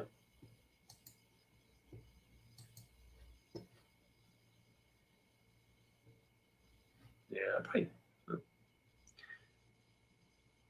There were some things about this horse he plotted good. Let me see the plot. I must have plotted good because I got him.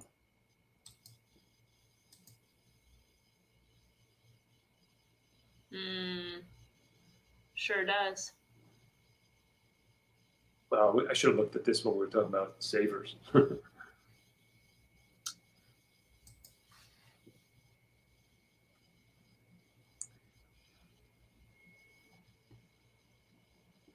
Pick 6 is a carryover. Okay, that's good enough. Should we turn the page? Yes. Turn the page and look at some of these other races. Bob Seger.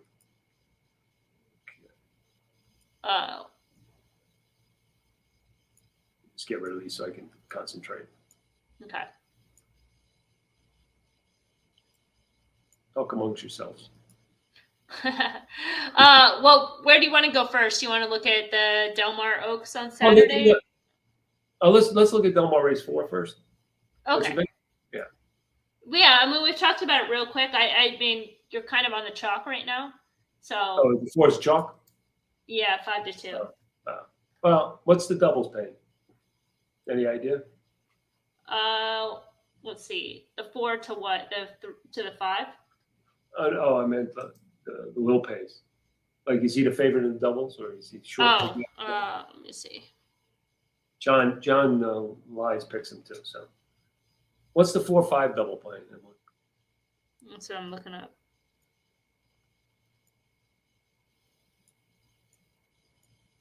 $24 for base bet of 2.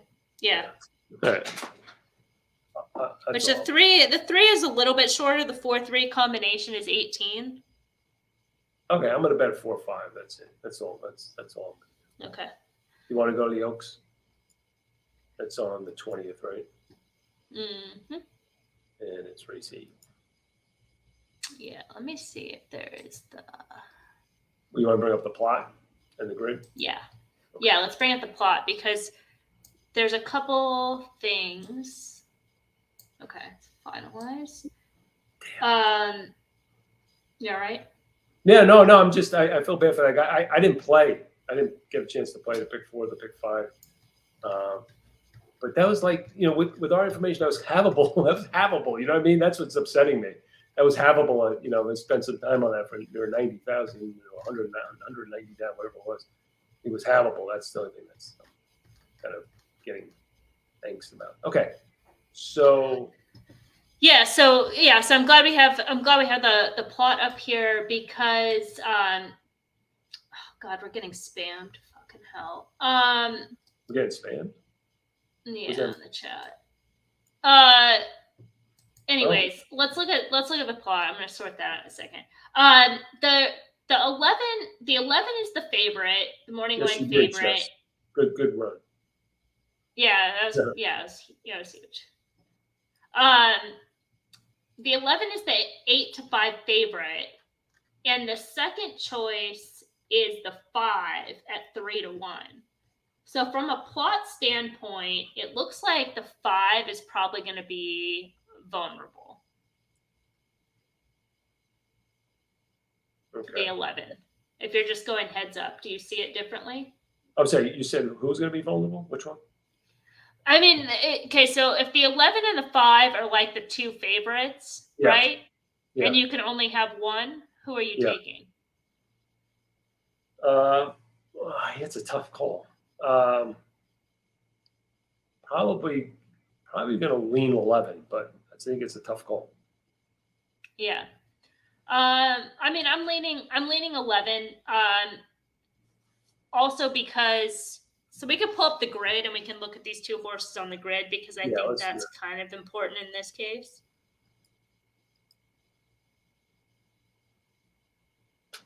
Okay. So this horse comes out of Belmont Oaks, which is probably too far maybe for this horse, possibly. But it's still not a big figure, right? Pretty big figure. Crest. Faded the 5th.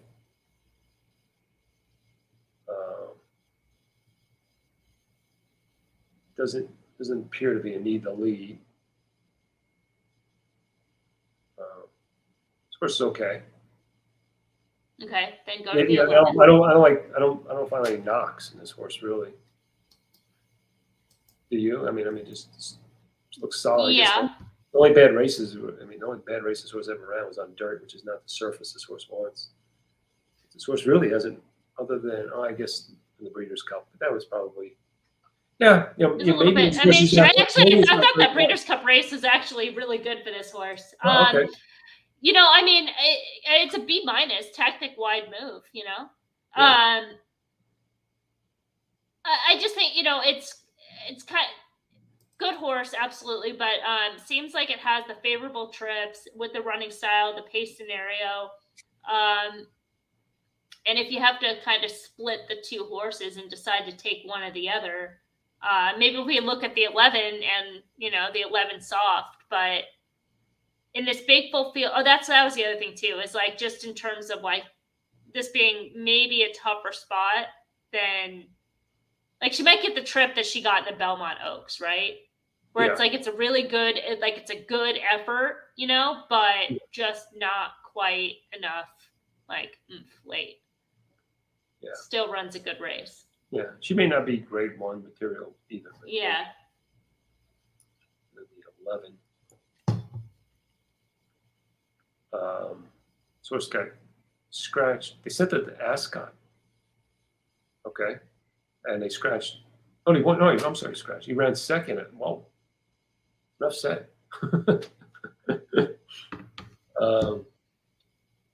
I mean, this horse looks pretty good. Kind of proving, yeah. I mean, you run second. This horse, you run second there. I mean, that's pretty good. Yeah. Okay. Yeah, I like that. I like the 5 better. I mean, the 11 better now. Yeah. Okay. So we did the early pace segment, right? Is that how you? Right. And I mean, there's other horses in there, like the 8, the 13, the 4, horses that are going to kind of keep it. Maybe the 13 doesn't draw in, actually, but even still. Is it a AE? I believe so. Look. Yeah. Oh no, the 13 is in. Sorry, they're all in. 13 is speed. 13 is 100% going to the front. Yes. This horse is fast. This horse is 22:44 change speed. Okay. So yeah. So if that's the case, what happens? Drawn outside. So there's no choice. They're sending. So what happens when pace is like that? How does the 5 or the 11 handle that kind of pace scenario? The 11 probably could sit. That's what I'm thinking. You just sit. That the 11, because she's had perfect trips, so it doesn't seem like it's a horse that needs to be, 1 or 2 lengths off. She just happens to be there because she's, good. Just got to get over, right? That's the only thing. So, but maybe, like sometimes you see those trips where the outside horse goes and then the other one could kind of almost follow just behind that, in and around them, and kind of like that one clears and they clear inside, clear inside that other one. So I don't know, maybe that's the trip there. That would hurt the 5 more, right? Yes. Yeah. Okay. So is that it? Is that is there like? Well, I think that's where you kind of have to start, right? Yeah. Okay. Like looking at those two, and like how you're going to play it. But then everyone else has to, everyone that maybe is a contender has to come from behind, right? Is that the way you look at it? Yeah. So you kind of want to evaluate the closers next. So that's like the 1. Right, the 1, 2, 12. The 1 is 30 to 1. The 2 I could do without. I think the 2 isn't necessarily a closer. She's kind of splitting in that quad 1, quad 3. Okay. But that horse is fine. She's had favorable trips, and this is longer distance and short rest. But the 12, look at the 12. 12 is like very interesting horse.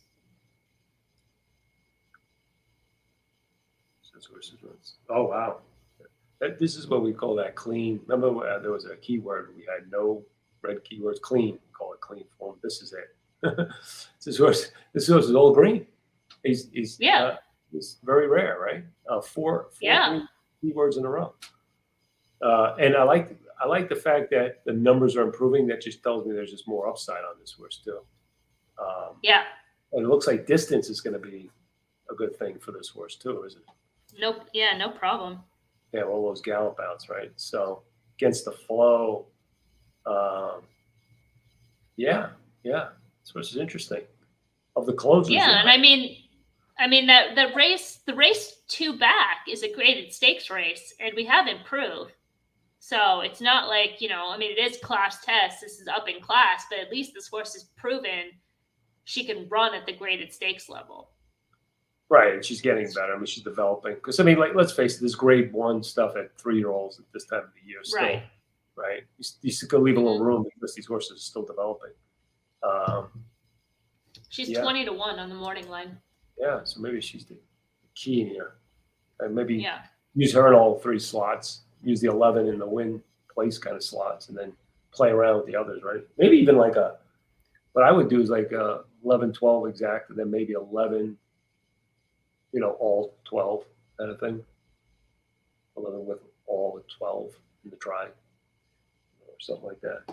People aren't playing supers and stuff, but I didn't bet the 12 to win, obviously. At that number, yeah. Yeah.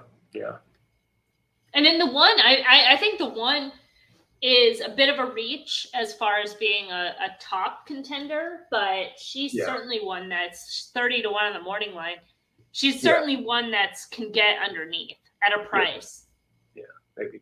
And D'Amato has multiple horses in the race. The 3 is going to take money. That's for this barn. Let's see. He's got the 7. I think the 7 could be a little bit sneaky as well. Can we pull up the form on the 7? Because this is another horse that maybe gets a little bit lost on the board. Yep.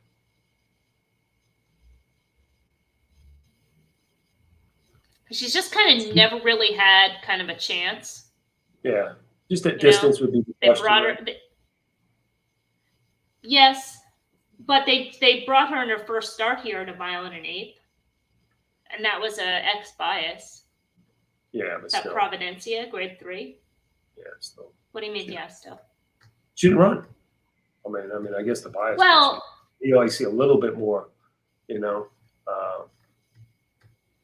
then they drop her right back, and then they stretch her out after the sprint. I'm just saying, and the fact that she started in the sprints too. That's okay.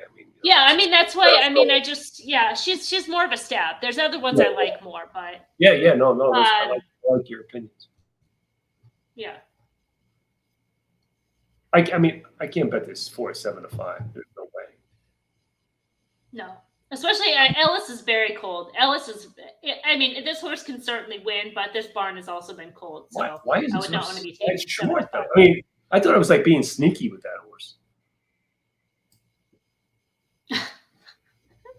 Really? I thought it was like finding an angle there, boy. Either that or people listening to us. Especially those people. I kind of preferred I preferred the 1 more. Let me. And then the 3, and then the 3, and then the 3 and the 9 were other horses that I thought had upside kind of coming into this race. 9 slog. 8 is send. Way wide.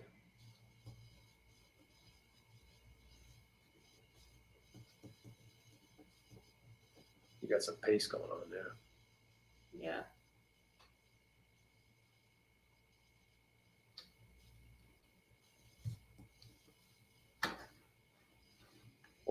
Four's got a pretty good position off that. If it's fast like I think it is, yeah. That's a pretty fast opening quarter for these animals. 4's getting a nice trip. He's got horse too. Who's on that 4? Valdivia, his boy? Juan Hernandez. Yeah, okay. Leading rider, Juan Hernandez. That's the other reason this horse is that price. That is probably true. No, he's getting a trip though.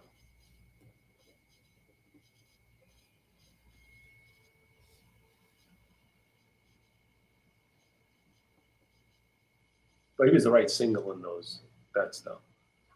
Right, because he's in the multi-race bets, he's way bigger than 4 to 5, whatever the 7 to 5.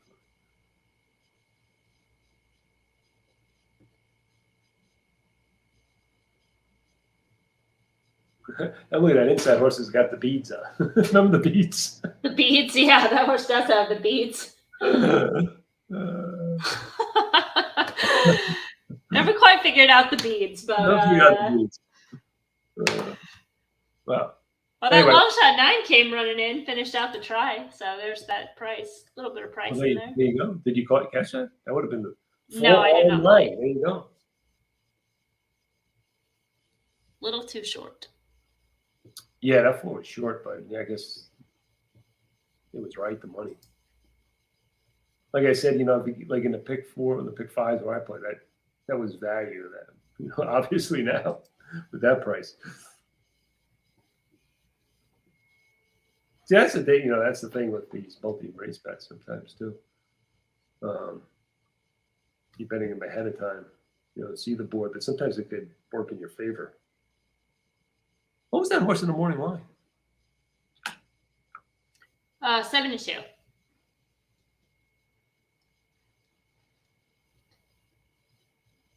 So it was a second choice in the morning line because the 6 was favorite or 3-1 favorite, and then everybody else was kind of meh. Oh, 7-2. Thanks, Jeff. 7-2. Yeah, okay. Second choice on the morning line, though. Yeah, I mean, that's a dirt horse. I mean, if they ever put him on another surface, they still should be shot. I mean, other than a prep race. But horse just runs on dirt. He doesn't run on any other surface. Okay. I'm just want to see the next race. I think that's the one. All right. So any chats there? Anything else on the chat? Or bring it up. I think we're caught up on the chat. Okay. Someone wanted us to do the pick 4. I don't have the energy. I don't know if I have the energy. Do you want to look at the late pick 4? We can do it. Okay. I'll let you try. We can do it because it starts with the 5th race. So let's come back to it. Let's work backwards. Let's start at the 8th race and go backwards. Okay, completely into back. it. Okay. Yeah. Why not? Why not? I mean, the last race kind of sucks. All right. Because you have this race looks like it should be the 1 or the 10, who are the 2 favorites, who are just not reliable horses, but they just stand out over everybody else. Yeah. What about the 8? Got a big square too. But it's like a closer. The 8's fine. Yeah. Yeah. Why? Yeah, you can. I mean, that's what I'm saying. You can start getting in the weeds and start including. Sure. I think if you include the 8, you'd want to include the 9. There's something the 5 I just didn't really care about, but I guess the 9 is going to be a bigger price than the 8. I wouldn't include the 9. You would? No, I would not. I think that horse is a sprinter more than a router. Don't you think?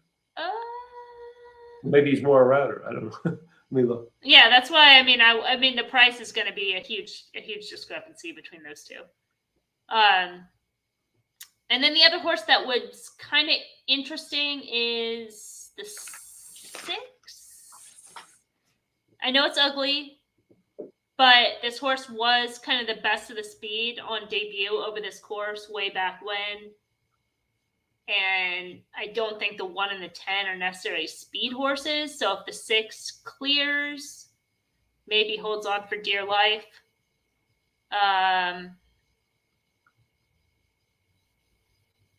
Okay. Let me just get myself organized here so I could maybe I'll write. Okay. The 5 opens up. The 5 opens up as the favorite. Yeah.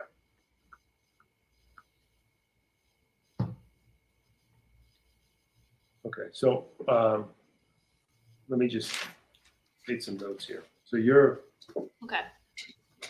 1, 6. I mean, 1. Did I say 1, 6, 10, and did we say 8 too? 8 / 9. 8 and 9. Okay. The other horse. So this is one of those that the 7 The 7 is a first-time starter in here. Yeah. And this is one of those weird ones. So like when I was doing work on Freeman, he's sent out less than 10 starters to debut on the turf in 10 years. But one of those horses was last summer and did win at a mile on the turf. And that horse was bet down. So we won't have a chance to know whether or not, but for which one is that? The 7. 7, okay. Yeah. All right, so then I would include him. Okay. Because we don't have a strong opinion on a race, so might as well try to find a race where we have a strong opinion. Okay. 7. Results for race 4 real quick were 4, 8, 9, 6. Yeah. Okay. So then there's this race. This race is super tough too because I think the favorite in this race is coming off like a really long layoff, and it's a horse that makes sense, but it is the 10. 10 is the horse is the favorite. No. What does it say on there? 4-1, and the 1 is the favorite at 5-2. Okay. So is the 10 going to be? The 10 is just kind of one of those horses that it could win or run out. Okay. So you gotta back up then with somebody else. Yeah. I'm not crazy about the 1, to be honest. Yeah. Could you toss him? Yeah, unless you want to look at it and. Okay. What about the? I'm just looking at boxes now. What about the 7? The 7 is like a Baffert last out. Who knows? Jerry Wallace is sneaky though. The 8, the tactics last time. I think the 8 is tactic minus, right? Yeah, that's why I. Yeah. The 8 is a use, and I thought the 4 was okay, just because of the distance. I think it was like a subtle distance change. Oh, it was a jockey change too. Herrera, yeah, there was some positive changes. There were some positive changes on the 4. But that's kind of the way I went. It was like 10, 8, and 4. 10, 8, 4, 7. And 7. Eliminating the Uno. Yeah. I noticed what's the name's name on it. Maldonado's not on that. Let's see if he's on the other. Okay, the 6.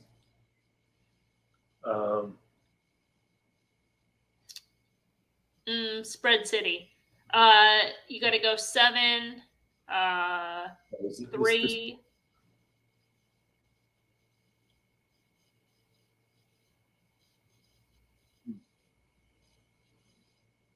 The 6 we liked last time because the 6 had an inside post and moves to an outside post today. But I just think if you look at the pace scenario, this is another turf sprint. It's like you have like a lower. Right. I'm passing this before. Okay. All right. We're passing. No, really. I mean, it's ugly, right? Yeah. I mean, we're spreading and we still it's like. It's very ugly.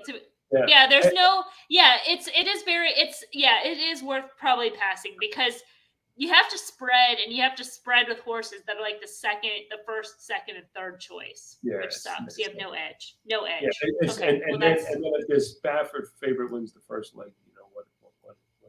Yeah. What? Okay. Well, we looked at it. We looked at it. There we go. You could pass races too. It's allowed. I'm told. Yeah. This sequence is just. I mean, it could pay, but you're gonna have to pay to get there. Yeah. Well, you have to have an opinion. You know. Yeah. There's no real opinion. So the 5 is even money. So he's the horse. Any race you want to go? A Woodbine race? The Woodbine. Queen's Plate? Is that something you want to look at? Sure, we can look at it real quick. I don't. Right, 800 horses in here. When is What's it? Sunday? That? Was it Sunday? It's Sunday the 21st. Yeah.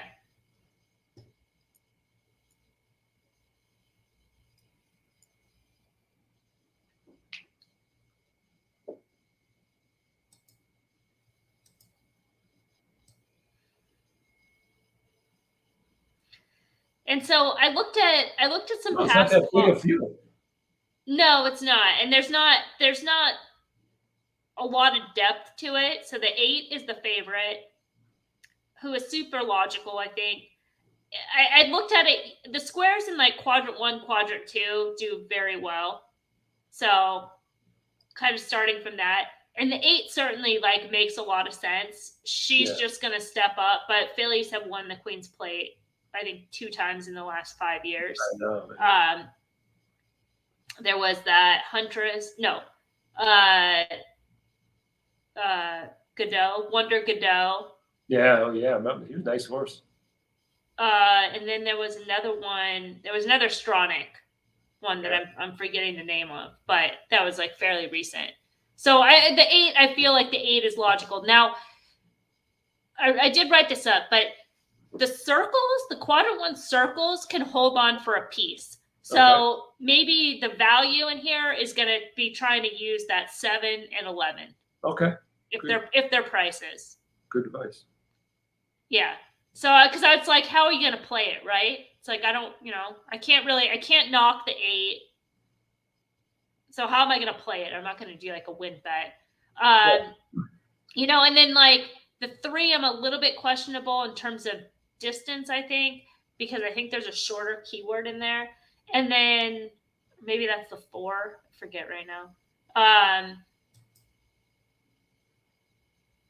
Yeah, there is 10 furlongs. Yeah, it's the longest they ever gone, right? Probably. Yeah. The 3 had a shorter keyword. The 4 kind of has that like one figure that stands out. And then the 6, I think the 6 is fine as well. I mean, the 6 is tough to knock. The other horses that kind of make sense for the plot profile, even though they're a little bit further off the pace, is the 1 and the 10. They're both Mark Cassie horses, but they're coming into this race with good form, plenty of stamina on both those horses. And then the other horse that's kind of a wild card is the 5. The only thing with the 5 has races that would win this. It's just one of those horses that creates his own trouble. So you just want to be like careful as far as a price. But that was kind of my idea. It's just I try to use the 11 and the 7 horses. I think they're going to be prices to try to get in those spots to kind of anchor with the 8 and first and second. Yeah. Okay. Right. Yep. Good stuff. Yeah. Look at and I wrote it up. It's on the Woodbine site. Oh. The plot is up there and everything. So yeah. Good stuff. All right. So this will be the last race, and what? After this race, thanks for joining us. Wow, the double to the 5 got played already. Yeah, we needed some breaks early on, but I thought the 4 was solid. I thought the 1 was solid in the first race, so I erred there, but didn't get much on our spread anyway from the favorite one. So hey, that's the way it goes. Right idea. Just sometimes you don't go your way. I'm a little still disappointed. I'm trying to shake off that pick 5. I didn't play it. I didn't attempt to play it. I should have. I started looking at it. But what are you gonna do? Because I probably should have, especially when Jess was talking about a backup. I should have looked closely at the race. So can't. Why I was spilled milk, because they say.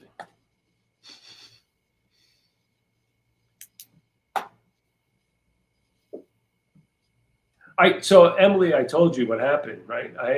And she made fun of me, but I started using XPTV to look at the workouts myself because I didn't realize it's kind of easy. It's nice, and it's a great feature. Great tool. Yes. Yeah. Yes. When they get the horses right. So I looked at yesterday, and it was race. I forgot what race. It was a 2-year-old race at Saratoga.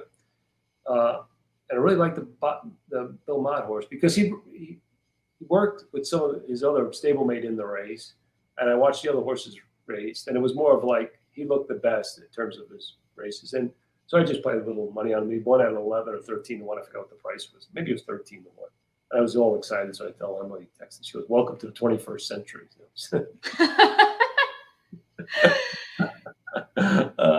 Yeah, I mean, they for the most part they do a good job as far as like matching, as far as like, you know, getting the horses right. But I do like double check like when it's horses working together and things like that. But this one for sure, because the 5, I saw it right now. It is a bay with a star, no blinkers, and that's the horse that outworked the other one. Yeah, so that is correct, and obviously it's not that much of a secret because everybody knows. Yeah. Because I bet you most people, and I don't know what, you know, Andy Harrington or the other guy said, but Toby, I know, had this horse's, you know, Dynamite Works and stuff. So that's what most people bet off of in the California, not the Raw Workouts or XPTV. Most of them are big players that got a Clocker report or two. Right. Yeah. So if they had it right, then. But the thing is, that horse in that worked really good. The other work that they have for that horse does not work good. Oh, that's what threw me off. Is there's a horse that they must have put like a different name on. That's why I think there's like shady business going on. I saw 2 workouts. I saw 2, and there might have been more. I saw 2 workouts with horse. One I mentioned with the 3 horses, right? Yep. We talked about. Second one was like they only said 3 furlong work. So one, and it looked like the other horse again stopped, and this one kept running. The other horse looked like. Okay. Can we pull up that horse, the more tequila? Are we allowed to watch it on here? I don't have my account set up on here because you need an account, and my account's on my other machine. So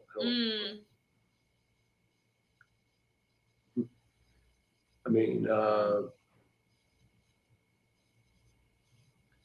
you on okay? Where you can switch to your screen, like, you know, reverse? You put it up and reverse it. Well, it's hard to do in context, but yeah, I'm not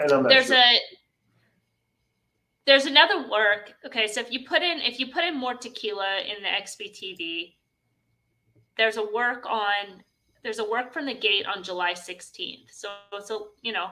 Okay, I didn't see that. A month ago. Was that the one? But it's a bay horse. It's a bay and a chestnut. Yeah, he's working with a chestnut horse. Okay, out of the gate. Okay. The chestnut's on the inside. The bay is on the outside. But this is a bay that's working in blinkers. So if you look at this 5 on the track, there's no blinkers on. The 5 in the other work, where they're together, doesn't have blinkers on either. And they're both given the same time. They're both given a 46-2 work. Yeah, like one stopped and one kept running, right? Was that the work? The inside horse, the chestnut, keeps going. Oh, okay. And so the bay does, and the bay. Yes, exactly. But they have it listed as more tequila. Yeah. So they did it twice. Exactly, because I said So that's what fucked me up, because typically I will watch like when that happens and be like, okay, I know it's not the chestnut, I know it's the bay. So now I'm grabbing all the markings, right? Looking at the body language and the characteristics, and I'm like, that horse is more tequila. But if that horse is Sam Malone, they've mislabeled the horse twice. That's very rare. Very rare that they'll mislabel it twice. That's funny. That's funny business. That's weird. I'm thinking, now that we talked about it, because Sam Malone looks terrible to me. What I'm thinking is that he may be a play against for the exacta here. And, maybe I consider 8 and 10 as little alternatives. But, yeah. Right? For an exact, I don't know what they're paying. But. And then just because now all this, that horse looks terrible and all that, it's like, is this 3 going to win? I don't know how. I don't know how. Yeah. I don't know why. Yeah. Well, if he does, then There should be an investigation, as far as I'm concerned. There should already be an investigation, but then there should be like another one, because this is just like, it's not right. Because the way that I found the real Moore tequila was by searching the dam's name. Oh, so Jess said he had a hedge on the $10. Good for you. Oh, great. Okay, perfect. Glad you didn't listen to us. Excellent.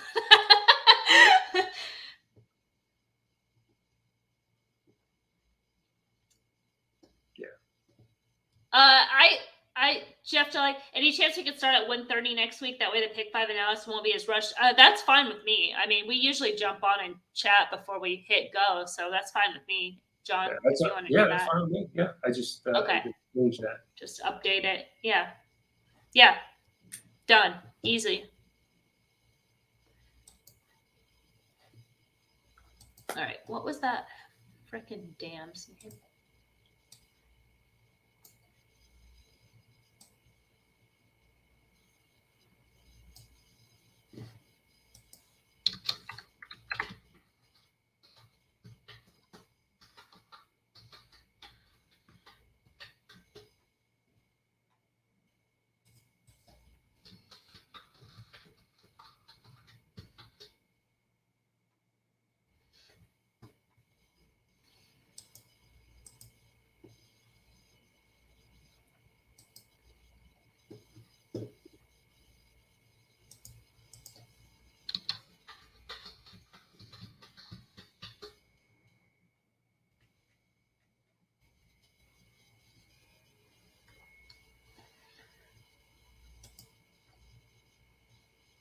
So then the horse that is, I'm like, this is so confusing. So then the horse that is quote unquote Sam Malone has a lot more works on XBTV. It's under the dam's name, Colby Cakes. And so they've been working that horse with like a bunch of really good Baffert horses. There's one called Hijazi that's going to debut on Saturday. That's very good. Yeah. And he worked with that horse on the 28th.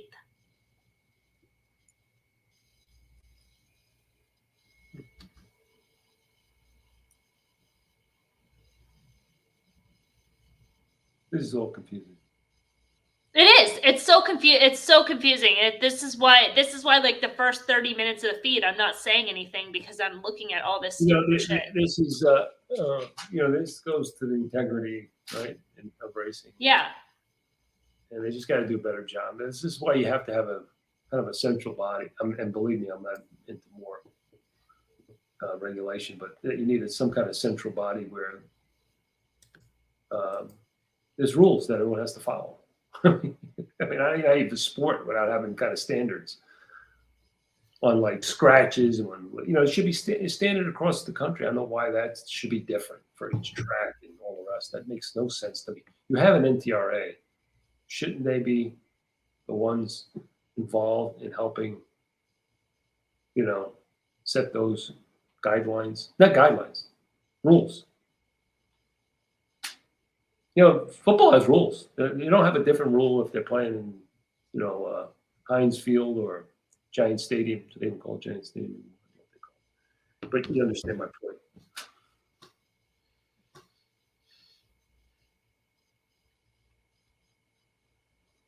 Should be standards for safety, standards for drunks. Yeah, because I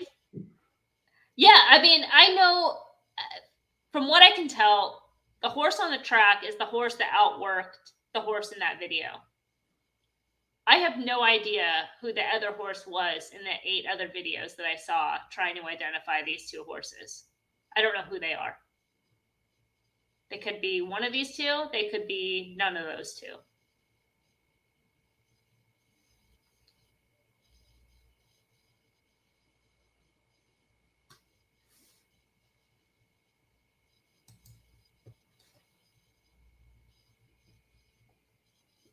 The other thing is that in fairness to racing, it's not unique. Same thing, like with football in terms of injuries and stuff like that. That's not above board in my opinion.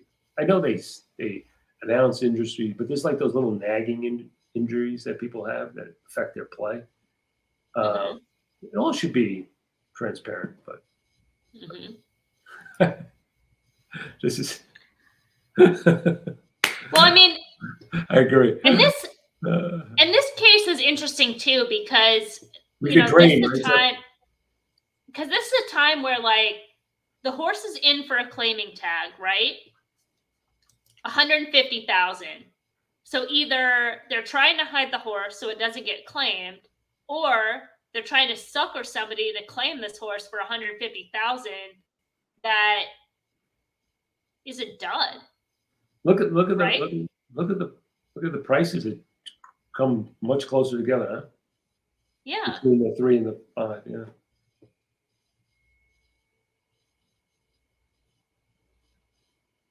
I don't like the way the 5 walks. I don't like this at all. I don't like anything that's going on here. Well, it makes it interesting. That's for sure. It's made it interesting. Yeah, no, I'm interested in this race. What we'll learn from it, I don't know. No, not from betting. But I mean, do you think that horse is going to get claimed? I bet that horse gets claimed.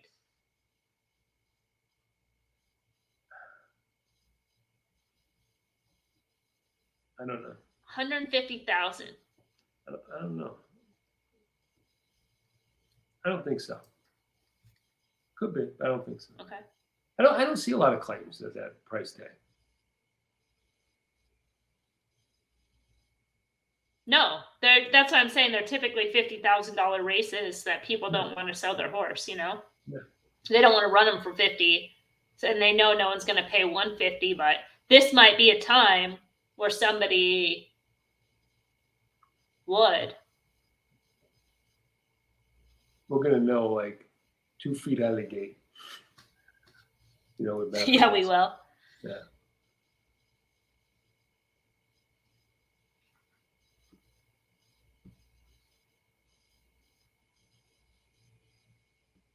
They got no money in that pick 4 pool. That's why they're hanging around.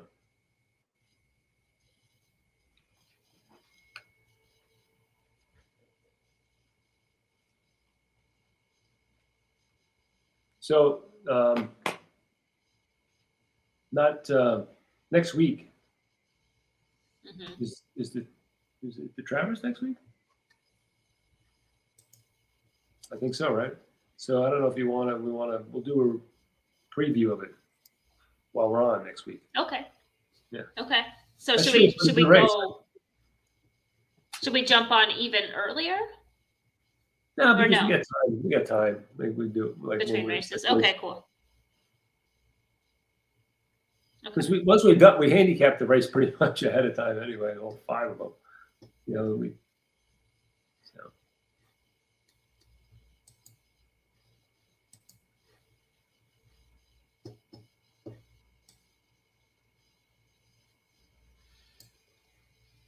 Boy, I mean, like I've played a few contests and I've done pretty good, except for when they're Woodbine races. I just can't seem to get out of my own way. I can't. I look at it, Emily, and I can't even come up with something half the time. You gotta pick your spots, and in a contest like that, you don't get to pick your spots. Yeah, you don't. Your spots are picked for you. Yeah. That's the difference. We gotta figure it out. John, can you moderate these comments? I can't do it on my end, I don't think. Okay. So we got a single one. Happy Thursday. Okay, I'm way back here. Let's see. Okay. Thank you, Ron. I think it was like the spamming shit. Oh, I don't know. How do you do go. It? I can't do it on. Oh, you mean just delete them, get rid of them? Is that what you mean? Yeah. Oh, block user. Okay, I could do that. Yes, yeah. There you go. Okay, they're going in the gate. This is it. The moment of truth. Will the real Slim Shady please stand up?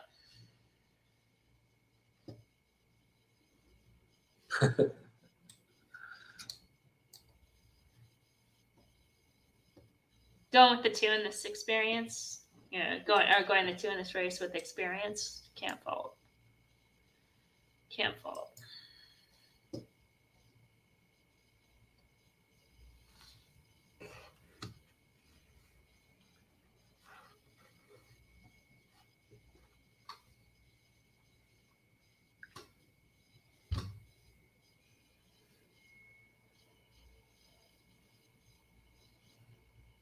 Five's done.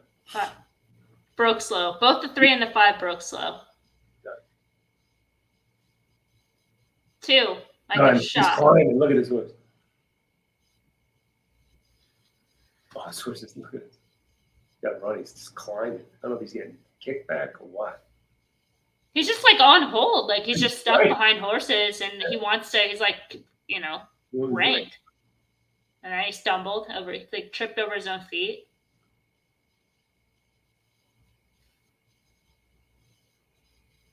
He's 8 wide here.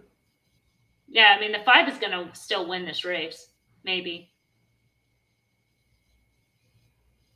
Are you kidding me? Look how wide this horse is. There you go, Lee. Peace. P-O-S.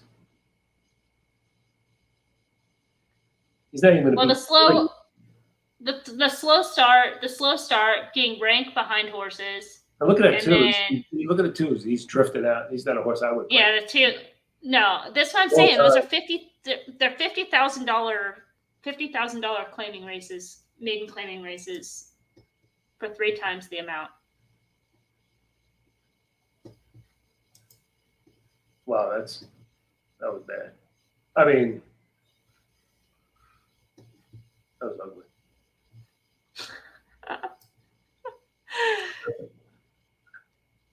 That was ugly. The horse is probably, seemed like it was well meant. I mean, of the 2, that was probably the one, but.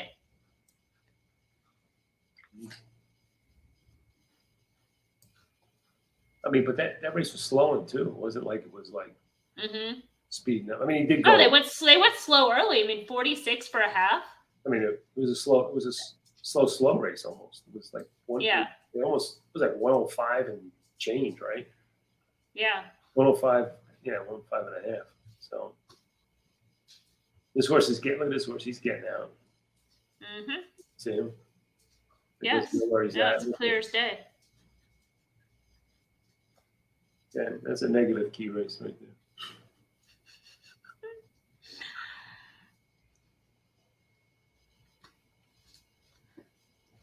All right. Well, hopefully nobody is $150,000 shorter than they were 30 minutes ago. We're getting spammed all over again. Here we go. All right. Good call on the 2. Yeah, that was the way to go. Play around those horses. Yeah. That funny business. No bueno. All right. Good enough. All right, everyone. Thanks for joining. See you next week at our new time. We're going to do it 4:30 Eastern, 1:30 Pacific. Okay. For John, perfect. And then Optics, and check us out. Oh, by the way, always go to the website OptixEQ.com. See if anything new. Check us out and subscribe to this YouTube channel to help us out. Talk to you later. Bye. Yes. Subscribe and like all that good stuff. Super helpful. All right. Thank you. We'll talk next week.